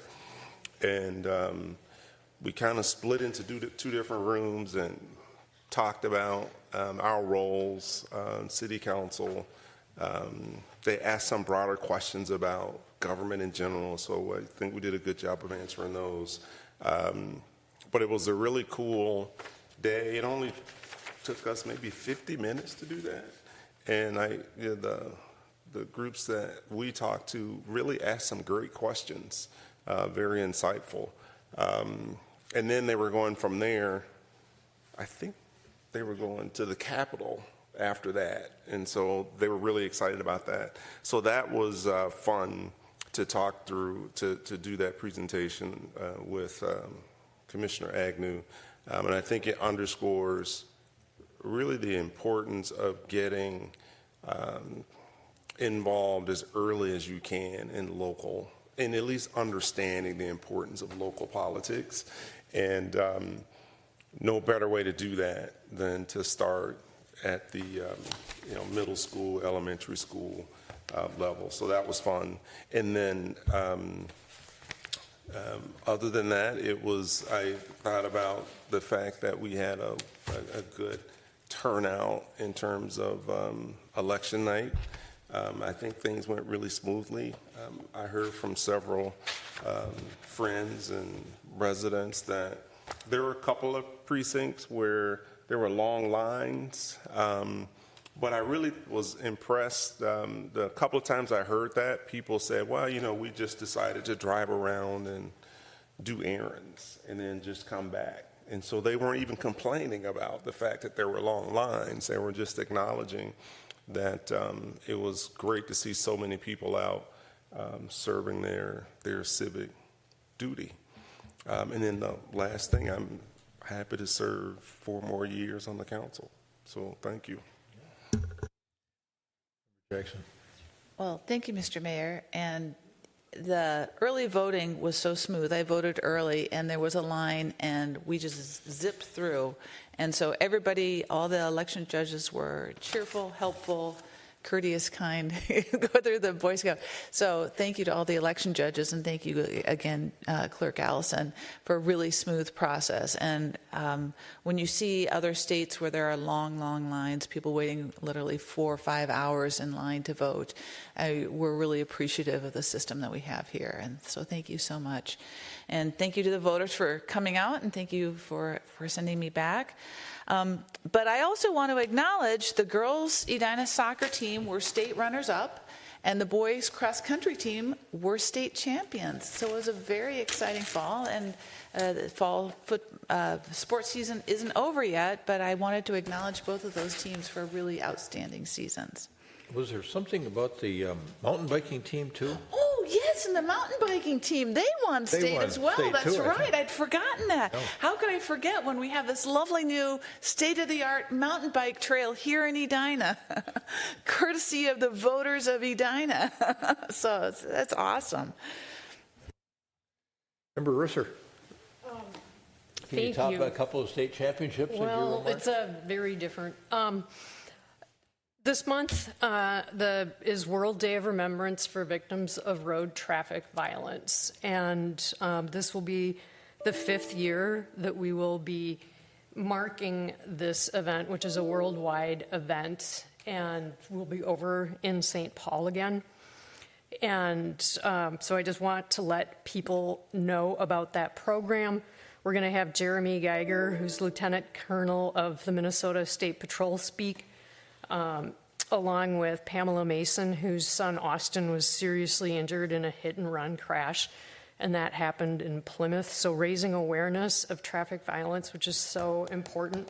Matthew Milder, Regions Hospital Director and Emergency Medical Services, will also be there. The program will start at 12 p.m. in the State Capitol Rotunda. And so anyhow, that we will be doing that. And I also wanted to mention last month, this is a little bit of old news, but same topic. Police officers Bennett Breyer, Travis Larson, Jonathan Rasmussen, and Sergeant Mike Sussman were all recognized for their work that they have done to stop drunk driving, which is a really horrible, serious issue that contributes to traffic violence. And so this is our flyer. If you have time and you want to come to the Minnesota State Capitol Rotunda, we will be there at 12 p.m. marking World Day of Remembrance for Road Traffic Victims. So thank you. Thank you.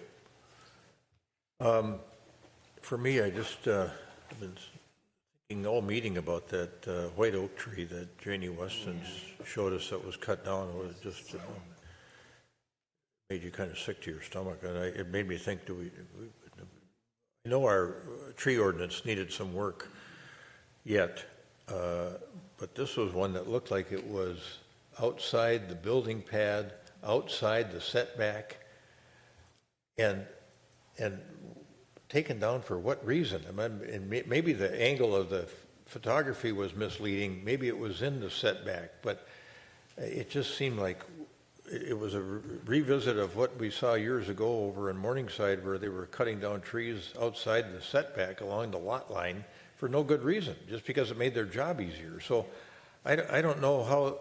I guess we'd have to get Luther in here to tell us about what happened. And Carrie, maybe you can coordinate that, or Chad. He must have known about that, I would think. That was a big tree. That's a lot of caliper inches there. Anyway, Yep. I'd like to learn more about that. I think we all would. That situation.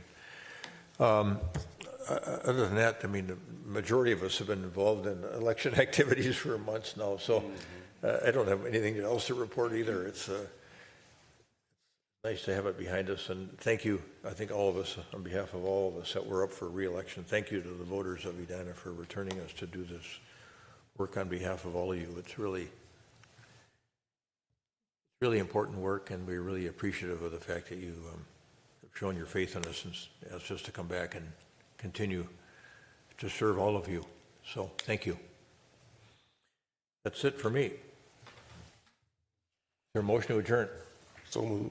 Second. Get a motion by Member Pierce, second by Member Agnew, to adjourn the meeting of the City Council this Wednesday, November 6, 2024. Any further discussion? All those in favor of adjournment say aye. Aye. Opposed? Carried. We stand adjourned.